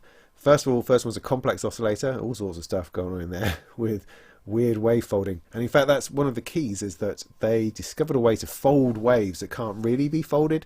I mean, triangle waves and square waves, when you fold them, not a whole lot happens. They just become another version of themselves. If you physically imagine folding a wave, so you've got a square wave, you fold it in half, it's still kind of a square wave, just smaller. But they found a way of wave folding that's effective and can do that on square waves and triangle waves as well. And it sounds awesome. The funny thing is that I got to their stand and there was one, and I sat just the voice, that's all I'm interested in, and I started playing with it, and it's making some kind of noise. And it's coming out of speakers, the same as 2 others as well that other people are using. And so we have this cacophony of stuff where you don't know what's yours and what you're playing with. But I persevered. I stood there, kept at it, started getting a few noises out, started working other things in, got it through the delay bits and pieces. And it was just really interesting. So what does it have? What is it that inspires me about it? Well, this voice is basically a collection of 8 maybe modules, Eurorack modules, but in a single Eurorack module, a big one, 42 HP, which is going to be about that much, I think. Just making sure I'm on screen. And it's so it has as I say, 2 oscillators, a complex oscillator and then a regular oscillator, and they can feed in to each other. It then has 2 function generators with these lovely sliders and lights on it. So kind of taking a couple of bits out of the maths, a couple of sides out of the maths. Use that, function generators, use them as envelopes, use them as LFOs, that kind of thing. Then it had a pair of dynamic modules. These dynamics were Vactral based, I believe, so it's got low pass gates, so VCAs and filters built in. Very interesting, very nice sweepy sounds it could give you because they're resonant as well. It had that inside, then it had an analog delay, and I think that was more or less it. Oh, a couple of logic gates and a mult or something of that sort of nature. And that collection of modules really appealed to me. I mean, having a complex oscillator, for one, I don't have something like that. How do I explain what complex oscillator is? Complex oscillator is usually an oscillator with some kind of wave folding involved. I think that's more or less it. It just tends to be an oscillator with stuff stuffed into it to make it more interesting. Rather than just regular waveforms, you get complex waveforms out of it. That's the general idea. I don't have anything like that exactly. So so that appealed. Having another oscillator next to that, great, okay, buy one get one free, that kind of thing. Function generators, yes, I'm fascinated by those. I really like them in the maths. I just wish I had more places to put them. Like that. The dynamics and the filtering and the low pass gate side of it, I love the sort of sound that generates. So those really appeal to me. So anyway, so I'm going, wow, what a great bunch of modules. That's fantastic. I wonder if I can get it by itself. Well, funnily enough, they're doing a Kickstarter campaign where that's exactly what you can do. You can buy it as a whole thing. So you've got this controller section that I haven't really talked about because I don't really, that doesn't, for some reason, don't interest me quite so much. The controller section, you've got a left and a right-handed side to it. You can do the same things on both hands differently. I don't know if I'm explaining that very well.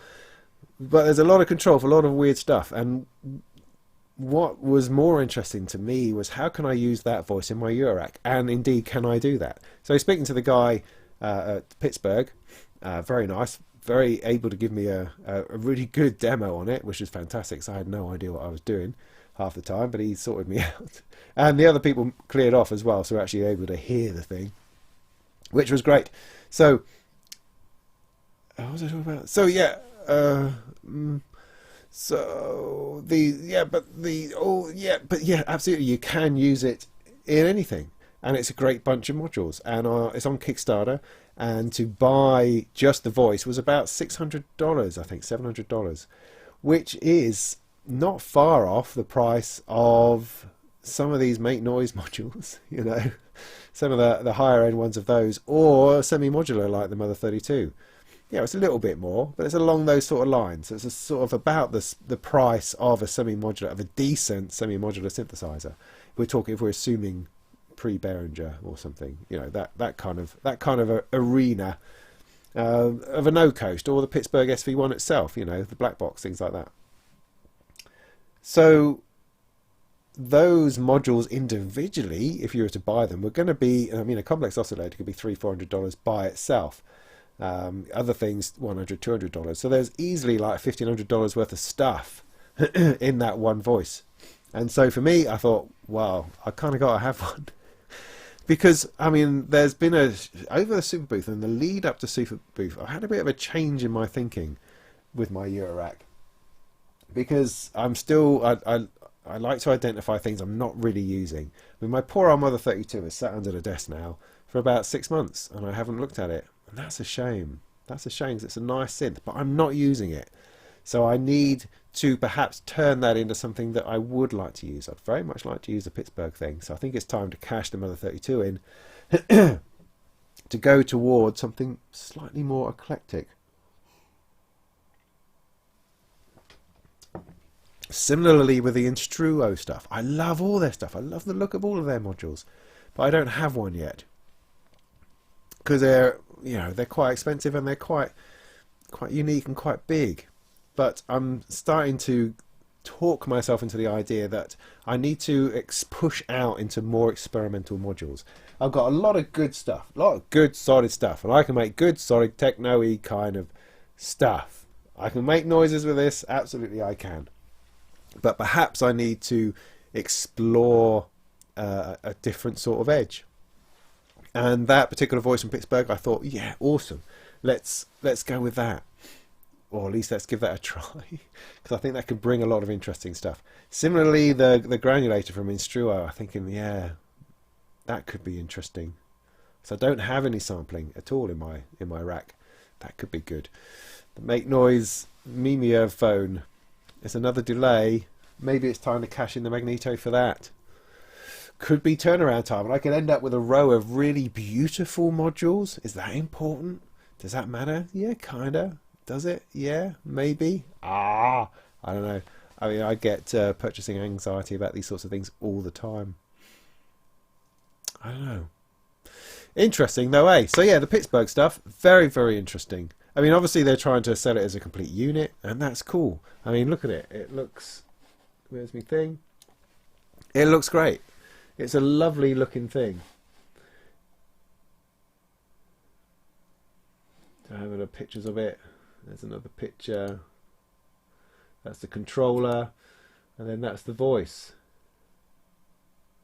It's just a bunch of modules with a heck of a lot of patching. I mean, a ton of patching. So yeah, I might have got onto the Kickstarter with that, just because, I don't know, I mean, I'm looking at all this stuff all day thinking, gee whiz. I want things. But I'm going to have to cash some stuff in to make that happen. I can't just pull that out of thin air. So there we go. Right, so that's covered a whole load more stuff. Do we think... Is there anything else that you really want me to talk about? Without faffing around with the screen and bits and pieces, just things to mention. So let me just have a quick rewind through some of the comments. I mean, I'm assuming people are still out there interested in any of this. Hi Andrew, yes, well done for making it, mate. I know I'm always up there on your high on your list of priorities. Someone retracted a message. That's always fascinating.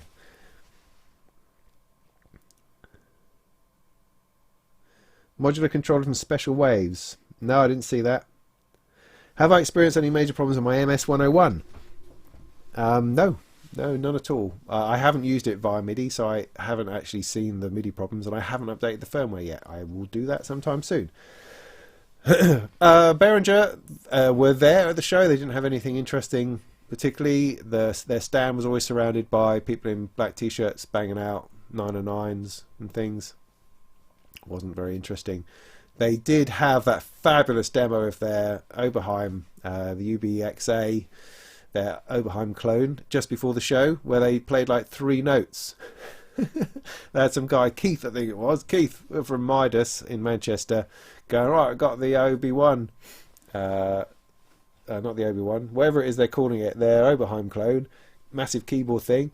Yeah, I'm just going to give you a quick demo. Boop. That was it. I think it sounded nice, I suppose. Does it sound like the real thing? Who knows? They need to play Jump, don't they? And that's when we'll know. That's when we'll know.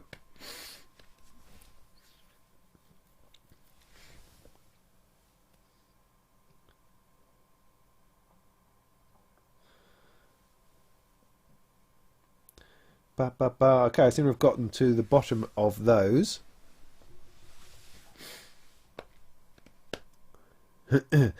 Kids, yeah, pre-ordered the Pittsburgh black box. Yeah, I just went for the module because I reckon I'm going to fit it in somewhere. I'll cram it in there somewhere. God damn it! But yeah, I think the voice from the Pittsburgh thing is the thing that really sells it. The controller, I don't know. Maybe that's quite a lot. I think it'd be nice. I think some people are going to buy it, stick it on the shelf. I mean, obviously it's a direct competitor to the Teenage Engineering 400. No, of course it's not, because the 400 is a little Lego box of a couple of modules, whereas this, the Research Labs one, is an immense thing, I think. Talking of immense, something I haven't mentioned is the Phoenix, of course. In Phoenix from This Is Not Rocket Science, they have put together the Phoenix 4. Now, the Phoenix apparently is some kind of classic thing, which I haven't come across before. I had no clue about it. Do I have a picture? Yeah, I think so. Phoenix, I did something on that. There it is. Whoop. There you go. It's a big thing in a big square box. Now, all of these modules are not Eurorack. They are, it's all Eurorack compatible, it's all the same sort of stuff, but it's not Eurorack sized necessarily. This is a complete instrument all built on a single PCB on the back. It's got something in the region of 300 patch points, and it has, I don't know, 50, 40, 30, a whole bunch of modules in there. And it's just a magical super synth. It's a playground, it's an experimental place. All the patching is sort of kept down out of the way so it doesn't get in the way of all the controls. But it's got multiple oscillators of all sorts of different sizes, digital, analog. It's got 3 different types of filtering. It's got functions, logic gates, envelopes, LFOs, everything. Sequencers. Bunch of stuff stuffed in there. And funny enough, I got onto the stand and I was chatting to the This Is Not Rocket Science people, Priscilla and the guy with the bow tie, his name I can't remember. Chatting to them, who are lovely. Oh, what lovely people! They're just fantastic. We're chatting to them for far too long because they were just so nice, and having a look at it. And funnily enough, Milo Melodies was playing on it while I was there, and which was great because I've never actually met him in the flesh before, so it was good to introduce myself and annoy him just briefly. And he then wandered off, and I went to have a play on it, and it was all over the place. I couldn't, like, sound was going crazy, so I don't know what he'd been doing to it, but it definitely had been unkind to it. But after a little while, I was able to massage a bit of kind of normality out of it again, and it was interesting. And you start plugging things in, and you just keep going, and then you go, and it was almost like a puzzle. Sit there going, right, I'm going to get some sound out of this today. Yeah, I really am. I'm going to plug this, that in there, maybe that, then that. Fascinating. I found myself losing time and going, oh God, I need to go and talk to other people. But great stuff. It's a €5,000 synthesizer. So it's not for the faint-hearted. They reckon they're going to build 100, and they've pre-ordered about 40 just since the start of the show. Wow. Wow. That's amazing. That amazes me, because I don't know why it amazes me. People have money to spend, and they spend it on nice things, and that's fine. But it's an amazing piece of kit. An amazing piece of kit. I'm sure we're going to see a lot more of it soon. Or, you know, I mean, it looks quite startling. It's very bright in those sort of TINS-RS colours. But that's good. That's great. It's all sort of colour-coded as well, which is nice. Yeah, nice. Phoenix 4, it's called, with an F. Phoenix, you could probably say. Yeah, MFB, the 8-voice thing. I didn't see that. It's on my... I haven't seen that. It was written up while I was not here. I didn't see it on the day. It must be this thing here, yeah? I don't know anything about it, so I can't possibly comment on it. It looks all right. It looks all right. So, the elephant in the... No, it's not the elephant in the room. So, let's talk about the Elektron thing then. Let's talk about things that perhaps were either a surprise or strange or disappointing. No, that's not fair, because that would make...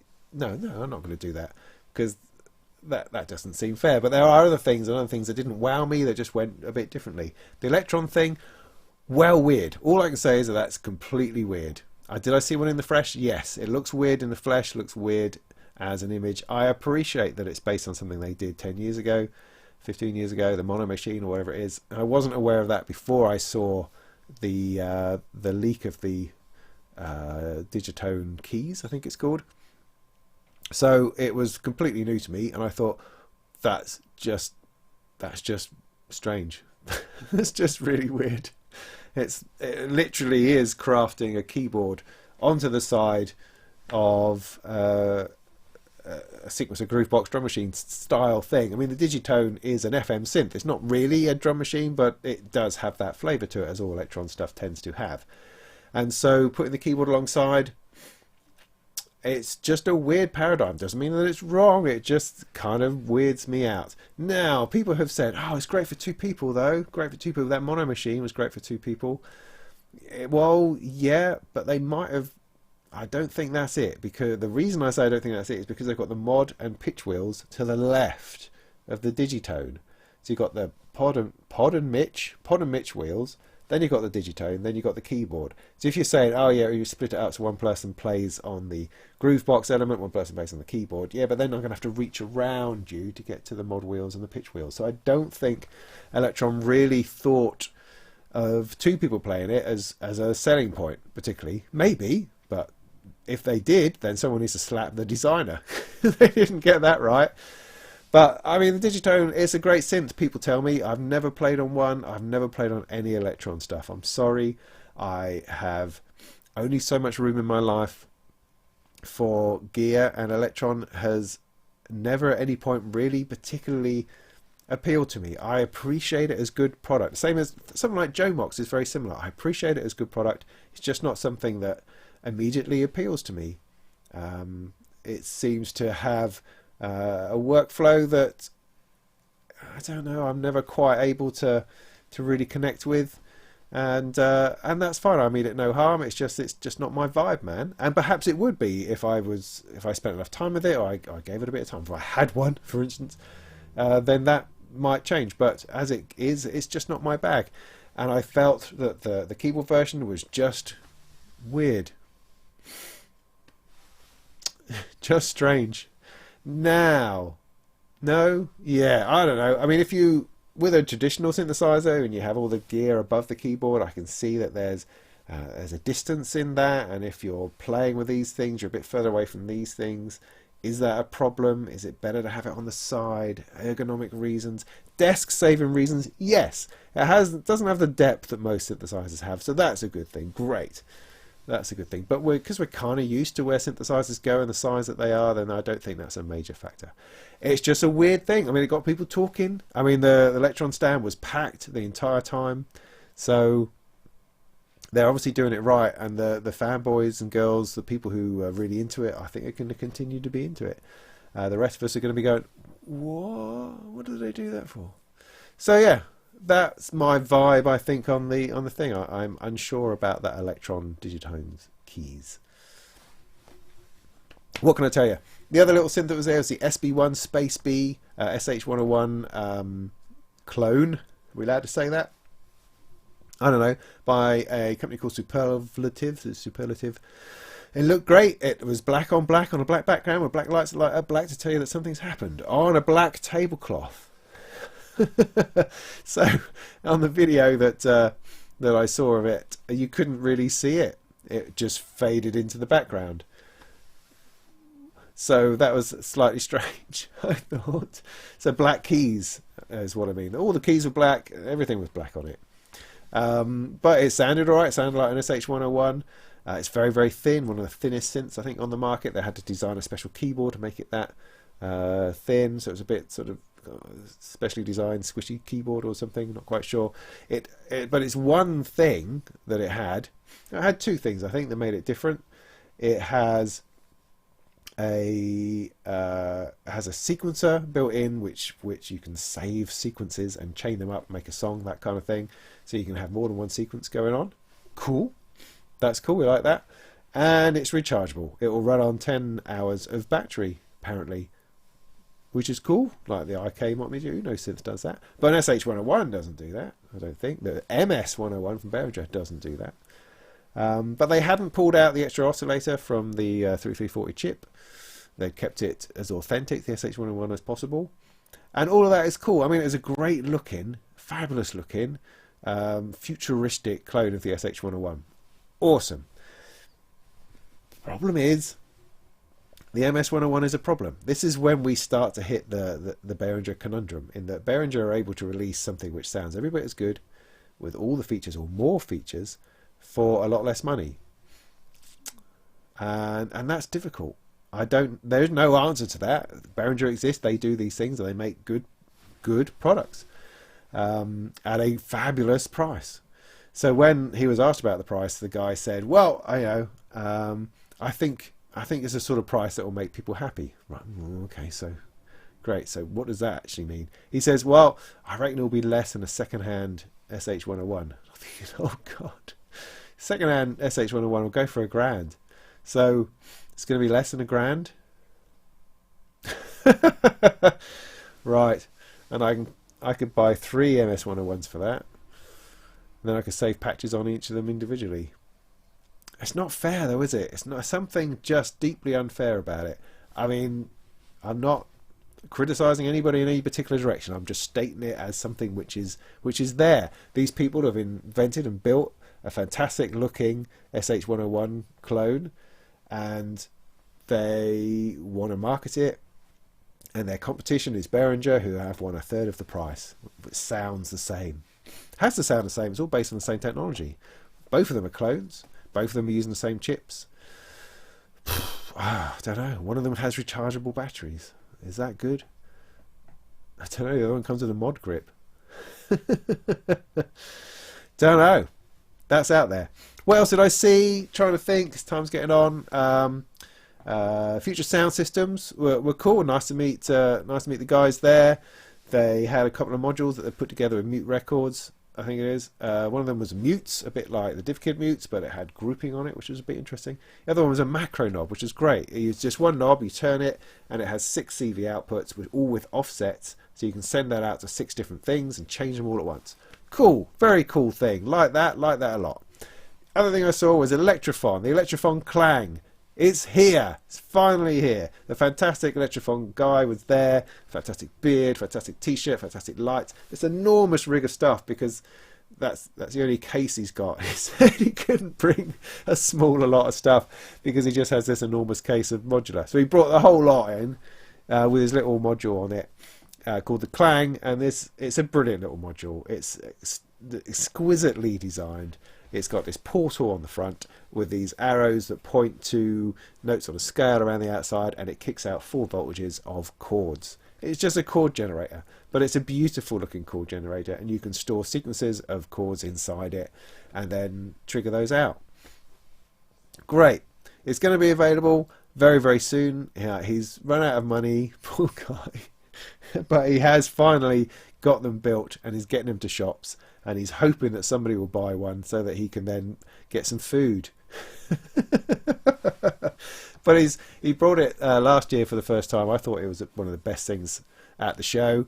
Because it's just the look of it was just fantastic. And the simplicity of kicking out these chordal voltages. Yeah, a bit like something like the Harmoneg does from Instruo. You know, it's in that kind of league, man.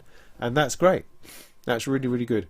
So that's awesome. I can't wait to see that for real. I mean, I saw it and I held it in my hand, but I can't wait to have a go on one properly.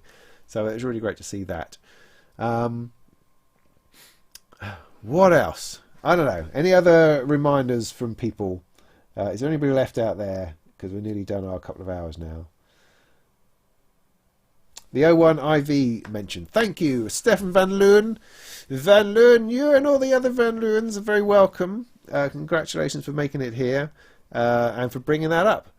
Somebody tell me why it doesn't have either a sequencer, USB, or CV gate. Why doesn't it have any of those things? Because what this is, right? It's a cute little. It's not a drum machine. God damn it! It's a drum synth. It's a drum synth. 4 channels. Each one makes some kind of percussive sound. So you can make 4 percussive sounds, or even a bass line with it. I think probably with it 4 channels of it. They're all connected together as a desktop unit. Blah blah, and there you go. Great for drum sounds. But in order to use it, you've got to put MIDI into it. I mean, MIDI. I mean, how archaic. Honestly, MIDI. What, on a MIDI cable? You're telling me? Yeah, on a MIDI cable. So no inbuilt drum machine, no inbuilt rhythm patterns, steps, none of that inside. All right, was I going to connect it via USB to my computer? No USB, MIDI. So you're telling me I've got to get a MIDI interface for my computer because I don't have one of those anymore. Or at least I used to have one, but you know, eMagic don't exist anymore. There aren't any drivers for it. So and audio interfaces don't tend to come with MIDI interfaces anymore. So oh damn it, I'm stuck. Okay, well, can I run it from my... No, I can't do that either. No CV gate. Damn it. So it's kind of, you know, bring a new, interesting, smart-looking machine to the show and then just throw barriers in the way to people being able to use it. I mean, of course, I could pull MIDI from somewhere, but that's... I find that extraordinarily limiting in these days and ages, and you're just narrowing your market massively. So I don't understand it. I didn't get a chance to talk to him because all I would have done is ask that question over and over again. I don't think I would have had a happy time. Maybe it's just me. I'm just being a nut. I don't know. It just seems weird to me. There we go. So what is a toast? Is it a toaster with a piece of paper coming out the top? New Elektron? What does that mean? Is it a fax machine? You faxed us that there's a new... I don't know. Don't get that one. Sorry, mate.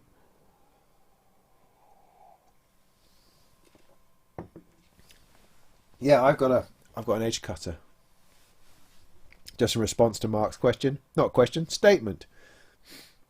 Who do I think will die in Game of Thrones? Nobody. They're all going to make it to the flipping end because the writers are too scared to kill anybody off. They've had ample opportunity to kill people off. Should have killed people off. Tyrion should be full of arrows. Honestly, I mean, Cersei flipping sent Mr. Blackwater off to kill them both. He should already be dead. She didn't seem the least bit worried. She should have killed him. He was right there. Just... Sorry, I thoroughly enjoy Game of Thrones, and it just drives me nuts in a minute. I thoroughly enjoy every episode, but then in the analysis afterwards, it's just like, what on earth are they doing? You know? In some ways, I'm glad there's only a couple of episodes left, because if it's going like Walking Dead, we're just going, what's the point? There's no point to this anymore. But there we go. So who's going to die tonight? I don't know. I don't think anyone is. I mean, there only, 2 episodes left. It will be to the point that they get there. That'll be it, I think. And I reckon it will be Sansa who's on the throne at the end of the day. There you go. Married to a resurrected Littlefinger.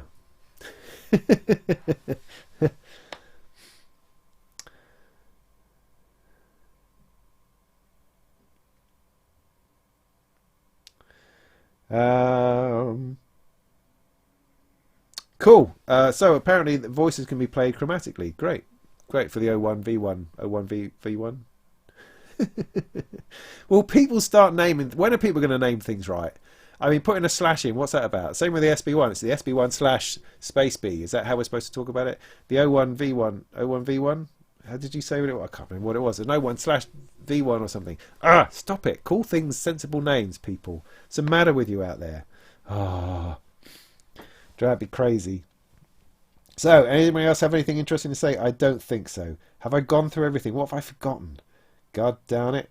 Let me put up my list of the things I plan to go and see, just to see whether there's something that I missed. Superbooth. Come on. Where's Superbooth on here? Resync. What are you doing? There we go. Soma Labs did that. This is not rocket science. Did that. Gamechanger motor synth. Yeah, that was great. Pittsburgh Labs did that. The Super 6. Yeah. That sounding like something really nice is going to happen with that. Korg, the Mini Logue XD as a desktop unit. Yeah, that's all right. You can now polychain 2 of those together. Excuse me, to get 8 voices of sumptuousness. Excellent. Or buy a flipping Prologue, because then you've got your 8 voices or 16 voices. Why not do that? I guess the Mini Log has slightly newer things in it, like a filter, better filter, slightly larger screen. Is that right? But why would you buy 2 Mini Logs rather than a Prologue? The other thing that Korg had, though, was the little tiny weenie synth. They had a very little synth, a DIY synth called the Nutrix or something. And what was interesting about that, of course, the Volca new bass, but yeah, whatever. The interesting about this little synth that looked like a monotron was that it will take the multi-engine oscillator that the Minilog and the Prologue have. So all those sort of open source oscillators that you can plug into the Prologue and Minilog, you can plug into this little thing, and it's going to be cheaper than a Volca. And it is also a synth by itself with a filter and bits and pieces in it. What a great thing. It's DIY, throw it together, no soldering, just snap the thing together, off you go. What a great little box. Yeah, I think that's really interesting. Far more interesting, actually, than the Volca new bass. New bass. Could be, yeah. The thing that's got their tube in it. Because Korg make their own tubes called New Tube technology, which is kind of, I don't actually know what it is, but it's a bit like a vacuum tube, just doesn't take anywhere near as much power and gives you that great saturated sound. And they've put 2 of those in this new Volca, which is very cool, and it makes great acid 303 sounds. It's a TB303. If that's what you're after, that's what you need. I think that's great. I think they've hit the nail on the head with that. It's very saturated, very driven, great sound. It's got that Korg sequencer with all the motion stuff built in. Great. Nice. Volca new bass. Great stuff. Good job. Korg, you keep coming up with the goods. It's getting a bit dull, really. But this other one, this little one, the Nutrix, that's not quite right. Whatever it is that's called. That's really great. I'm looking forward to having a bit of a go on that.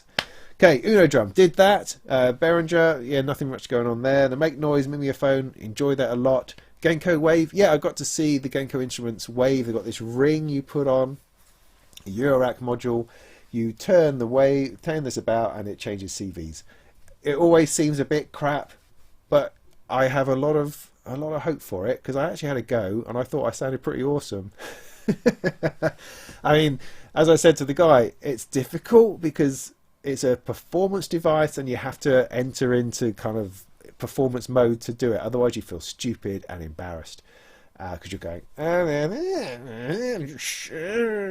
And when they first demoed it to me, they had it connected to a magneto and something else, and a Basimilus, I think it was, and it was just like cacophony and noise, craziness. It's like, I don't really know what's going on.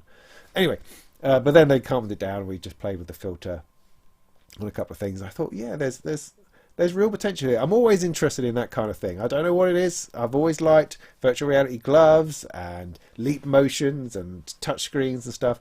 I find it slightly fascinating. So I think there's something in there that's, I don't know, that allows you to perform without having to play a flipping keyboard or an instrument. Just get yourself in there. So I like that. And I invested in a Kickstarter like 2 years ago, whenever it was it first came along, and it's been quite a long, slightly frustrating road, but they are just about there, and with a bit of luck I should get one in a month or two to have a go with. I think there's potential in all sorts of ways. And there was another company there that also brought some other kind of sensor thing that I think was Bluetooth and could go in all sorts of ways with your phone. So all those sorts of ideas keep coming up, either rings or some other kind of MIDI manipulation controller wearable type device.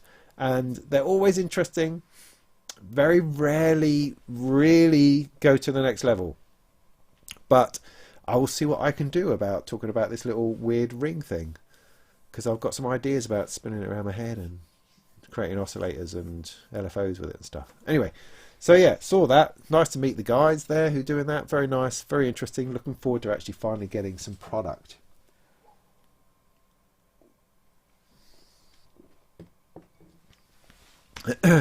Dofa had actually a whole synth on a very small 10 HP module.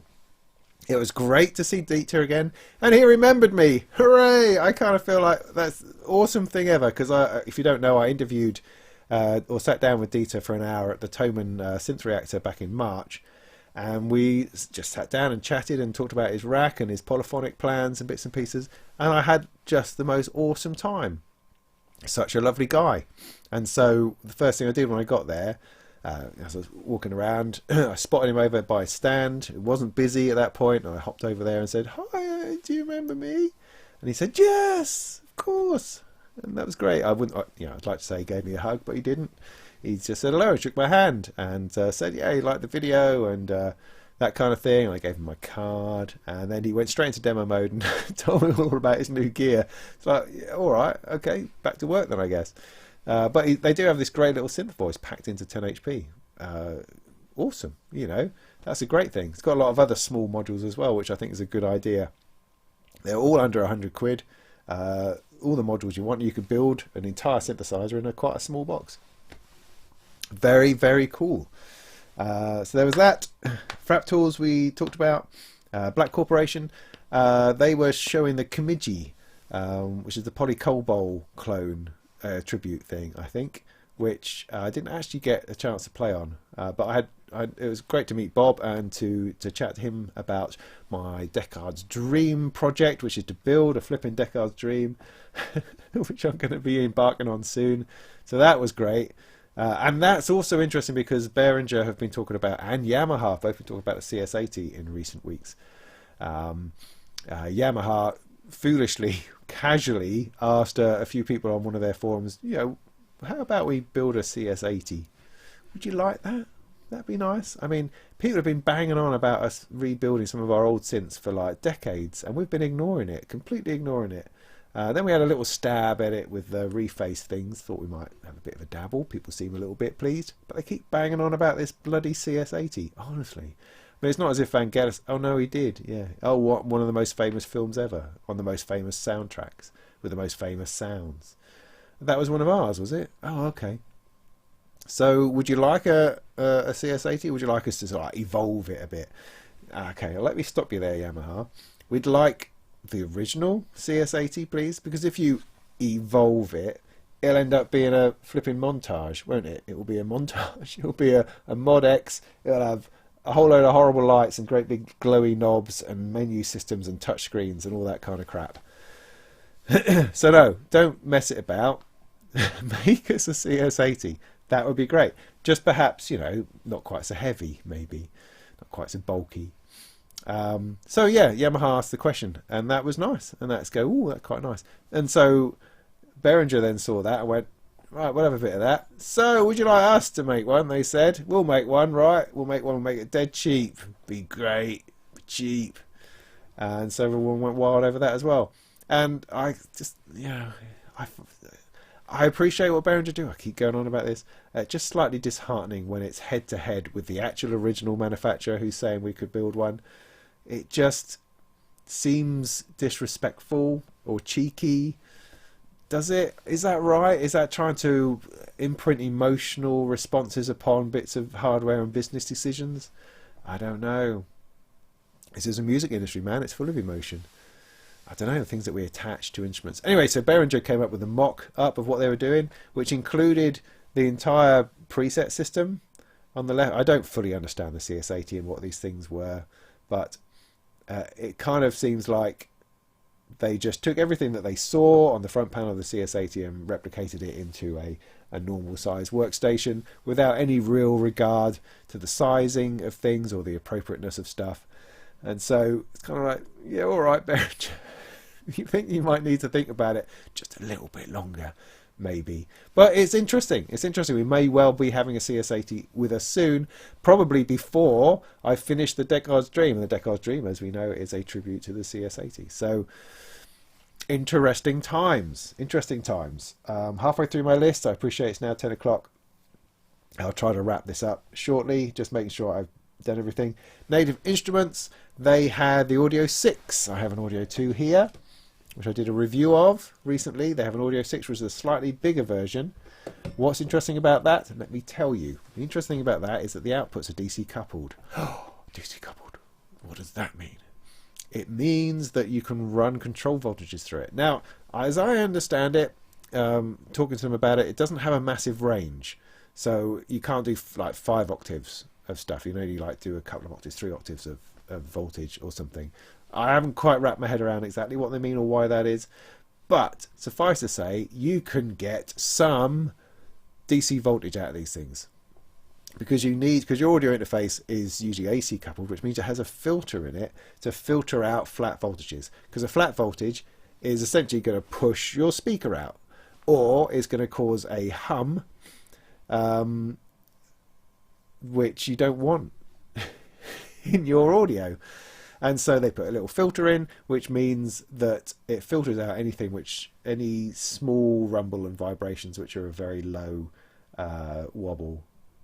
So, because if you imagine a voltage is a flat thing, isn't it? You're trying to control a note, boop, it's at one particular voltage. It's not a moving wave like that, which is what the audio interfaces are letting through, which is audio signal. Any flat voltages they filter out AC coupled. Something is DC coupled, it doesn't have that filter, which means you can get flat voltages through. And the only ones that tend to be DC coupled are posh ones like Motu interfaces, RME interfaces, high-end PreSonus interfaces. Most of those have DC coupled possibilities. So if you want to connect your computer to your Eurorack in order to exchange control voltage, you are screwed unless you have a DC coupled outputs and inputs, ideally, depending which way you're going, in your audio interface. And there hasn't up to now particularly been a good cheap version that does it.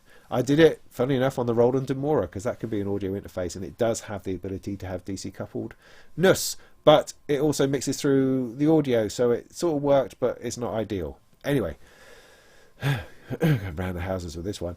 The Audio 6 does have DC coupled outputs, which means it's going to be a couple of £100, that thing. It means for a couple of £100 you can have an audio interface and connect Bitwig or Ableton Live with its new CV tools to your Eurorack. It has that potential. Native Instruments, I hope, are going to send me one as soon as it's ready in about a month's time, and I will check that out. I will see if that works. So don't go jumping on it yet until we can actually work out whether that's going to work or not. But that was quite interesting. I didn't get the chance to speak to them because the only time I went into their room, they're having some kind of gig was going on. Some idiot was playing, and I don't know what was happening. The Moog Matriarch, talked about that. Yes, fantastic, although I think I broke mine. The Superlative SB1 Space Bee, great. It's going to be far too expensive. What a shame. SH101 clone. Future Sound Systems, yeah, a couple of modules. Instruo, a couple of absolutely sublime, fabulous modules. They just look so great, don't they? Oh, amazing. Polyend. Oh, right, Polyend, right. They had this thing where you can save patches in Eurorack. Kinda. What I think, if I can grasp this right, it's a nice looking module, 9 knobs, 9 patch outputs. The idea is that you can save control voltages. So you could save a sequence. For instance, you could record a sequence into the input, save that on output number 1, a sequence. Another sequence on output number 2, which means you can then swap from one sequence to another. Great. Or you could hold a modulation sweep into one of them. In fact, you can create modulation sweeps on the device itself, either by recording stuff in, or by moving a knob, or by pressing all the lovely white buttons. So what you end up with is 9 channels of recorded control voltage, which could be, as I say, sequencers or modulation or other bits and pieces, and then you can move between them. You can have chords coming out, and then you can switch between different chords. A lot of potential stuff. So it's basically a big CV recorder, and that's interesting, and a beautiful looking module as well, as Polyend are no doubt going to be doing. Quite big though, but yeah, very interesting indeed. If you're into that sort of thing, I just like turning it off so it all just disappears. So I start afresh every morning. Eric Synths, already mentioned the sequencer, mentioned the delay. They had another one. What did they have? What was the other one they had? I don't know. They always had something else. Spring reverb. Yes, they had a little spring reverb behind the panel itself. Sounded great. Yeah, they can also connect to a second spring reverb if you wish. So weird spring reverb stuff going on. Unexpected and interesting. Yes, they always had a bunch of extra and new Pico modules, which is always nice. Novation, we're nearly there. Novation had the Summit. That was great. We saw that. It's like a dual peak. It's a twin peaks. That's what it is. That's what it is. Sound Force. This was interesting. Nearly done, I promise. Sound Force had a DCO. And they called it the DCO, which is annoying, because DCO is a thing, and why call a thing by its name? It's like, I don't know, having a ball and calling it ball. Anyway, what I loved about it is that it's all on sliders, so it's an oscillator, it's a digitally controlled oscillator, and it's just all on sliders. So rather than having knobs for anything, everything was on a slider. So you had all the waveforms available, square wave, sine wave, pulse wave, triangle wave, but they're all on sliders, so it was like having your own mixer within it. That's quite hard to explain, but the effect was, because on a normal oscillator you've got outputs for your waves, and this has outputs for the waves too, but in order to mix those waves together, you take them all out, put them in a mixer or a VCA excuse me and then you can mix the sounds together. That's fine. But this, because it was made up of sliders, like my Batumi here, sliders, you had level directly on them. So you had like a mixer built in directly on the waveforms. And then you had a mix output as well as individual output. You had a mix output, which I thought was brilliant. I really liked it. It also looks very distinctive in your rack because it's a bunch of sliders as opposed to knobs. So yeah. I mean, it looks a bit Roland. Do you know what I mean? Then they also had controllers for software. That's the other thing that they do. Hardware controllers for software, which makes me scratch my head a little bit, but they're beautifully made bits of gear. VMPE, I didn't get a chance to meet Vlad. I wanted to see Vladimir and his quad drum, because that looks great, funky, fruity, awesome. Wanted to get into it, did not get the chance. Dreadbox, the next two, sounded alright. Sounded a bit like most of their other synths. Sounded good, solid, quality stuff. I know Mark Doty, Automatic Gainstay out there, is a big fan of Dreadbox, can tell me and set me straight as to why that's awesome, but I haven't quite grasped it yet. But I would love the opportunity to try. Always like the opportunity to try. Music Mind Labs, the retro log. So Music Mind Labs have built Elk Music OS, which is an OS that will run plugins on a very small microcomputer. So it will run a VST plugin or a Propellerheads rack extension plugin on a tiny little processor, which you can then put in hardware. So the idea being is you take a VST plugin, turn it into a hardware synth. Great idea. What they haven't done is actually release any kind of product, because they don't want to release a product. They just want to license it for other people to do the work. So they've created the opportunity for this to happen, and they want other people to build the hardware to make it a reality. And that's an uphill struggle, I think. Trying to find people to actually do that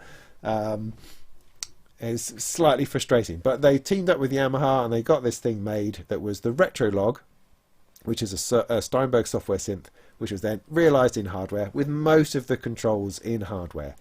And it wasn't bad. It looked good. It was a bit bulky. I didn't know why it needed to be quite so bulky. But the hardware itself wasn't awesome. It was okay, looked good. Knobs weren't that great, and it didn't seem to be completely working when I had a go on it. Some things worked. I mean, you could get sound out of it, and you could get a couple of oscillators, a little bit of detuning and a filter. That's sort of working. Other bits on it weren't working quite so much. But as a concept, it's a great idea, continues to be a great idea. You just need to make some product. You need to commit to making products on it. Somebody does need to do it. And then it could be interesting, because running VSTs in hardware, that could be interesting. Could be a whole bunch of hardware synths based on cool software. Maybe. Have we seen it before? I don't know. This is the thing. I don't know. I go around in circles with that one. Interesting. Anyway, there you go. I think it still has a lot of potential. It just seem to have the same problem of actually getting something built, getting something real built. This is the closest they've got to that now. Livestock Electronics, didn't get a chance to see it. Sorry about that. They had some new stuff out. DinSync. I wanted to see that. I want to see the Jupiter 1, whatever it was, the Jupe 1J1, whatever it was that you'd built. I thought that looked really cool. I wanted to have a go. Did not see it. But we need to bring this to a close. Otherwise, I'm probably sitting here talking to myself. Are we still broadcasting? Who knows? So, thank you ever so much for coming along. I'm going to have a quick scan of the comments to see whether anyone has responded to anything that I've said. The ACL Symphonium, I did not get to see that. However, I saw it working live with that band that played at Toman. So that's cool. I saw it back then. I went into the ACL place. It was a weird room. People were very cool people were sitting around being very cool, and kind of walked in. We felt very uncomfortable, and they had it on this big rig that seemed to have lights on it, as if they were expecting someone to turn up and do a gig on it. And so I felt very uncomfortable and not able to ask anybody any questions. So I kind of shuffled off again. But me and Alfie sort of stayed around in that space just for a little bit, and we sat down at this bit of Modular and tried to make sound come out. Couldn't do it. Oh yeah, no, it had the endorphin in it. What is it that they did something? Did they have a sequencer? Was there the one with the sequencer that had the 8 trigger outs as well as other CV outputs? I don't remember. Endorphin definitely had something, and again I failed to see it. Damn it! There's more stuff. There's too much stuff to see.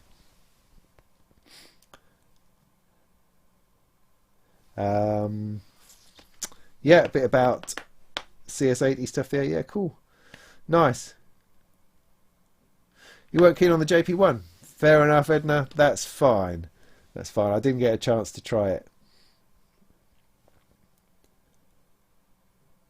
Yeah, I mean, Alfie says, I mean, at the time, God bless him. I love that kid. He doesn't say a whole lot all the time.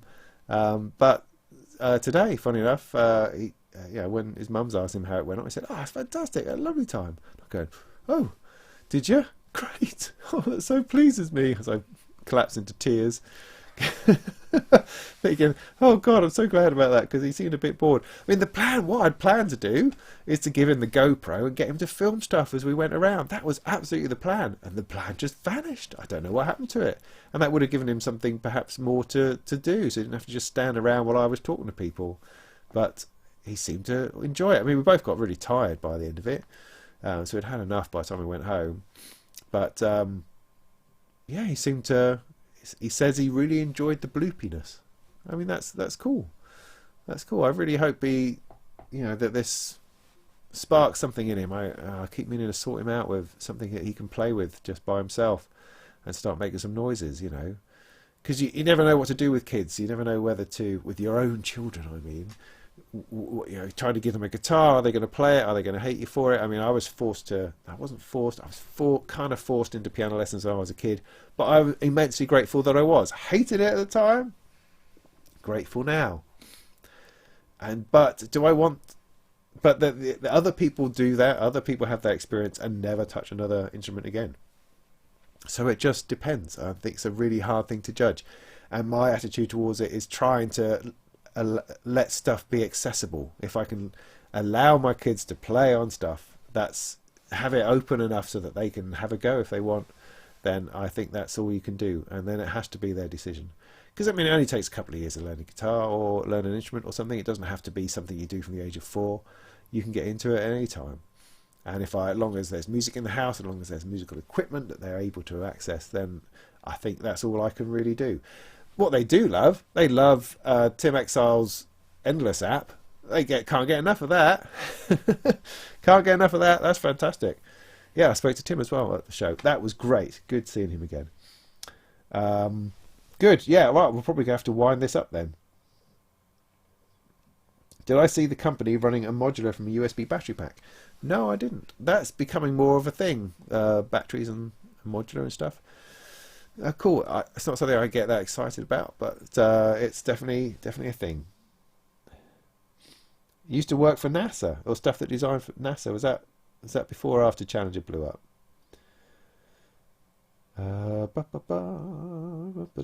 Probably was not a good joke. No, I don't think it was. Odd reference though. Okay, about time to shut up then, I think.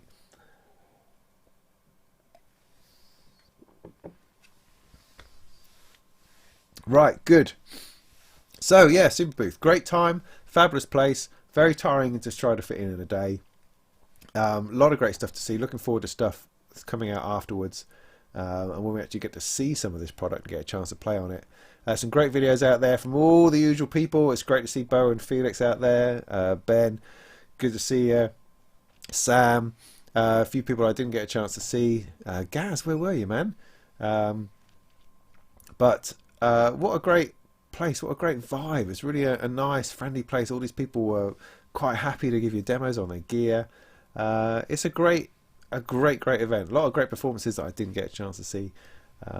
But if you're able to get out there next year, do it. If not, then try to make it to Synthfest in October, November time. That's always another good time. Half the size, but a great time.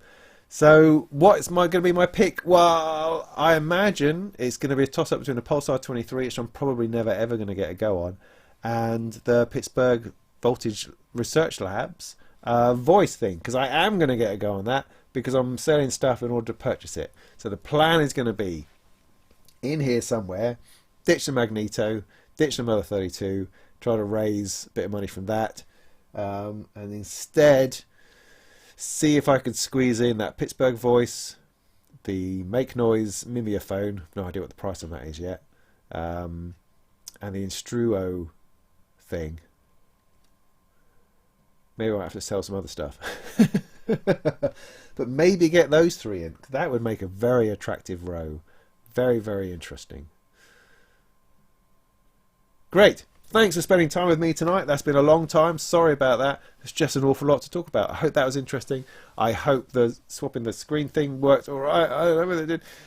We shall see. And what do we have coming up? Well, we'll have a multi-monthly in a couple of weeks where perhaps I'll pick out sort of the 10 things that I really like from Superbooth. I think we'll probably go in that. I've got some surface performance testing to do this week. I've also got an awful lot of work on writing wise this week, so probably not going to see a video for a little while, for a week or two perhaps. And then I've got reviews coming of the Behringer MS-101 and the Uno synth. I've got a few bits of software to check out. I've got performance testing on the Surface. I've got some DIY projects, and I've got the Deckard's Dream. No end of stuff following on from that. So so stick with it. Subscribe, like, notifications, all that sort of baloney. Give it all a go. Thanks for watching. Really appreciate your time. And if you're feeling really daring, then I'd love your support on Patreon. That would be excellent. Really very, very helpful. So I'm still cracking away at this sort of thing, trying to make it work. And it might do. It's really great meeting people at Superbooth. Thanks ever so much for everyone who said hello. And thank you all for your comments and bits and pieces here. Rock on. Good stuff. Thank you. And in the meantime, go make some tunes. So I better play it out, hadn't I? What was I doing? Let me just have a quick fiddle and we'll call that good night.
Weird noises tonight. Cheers.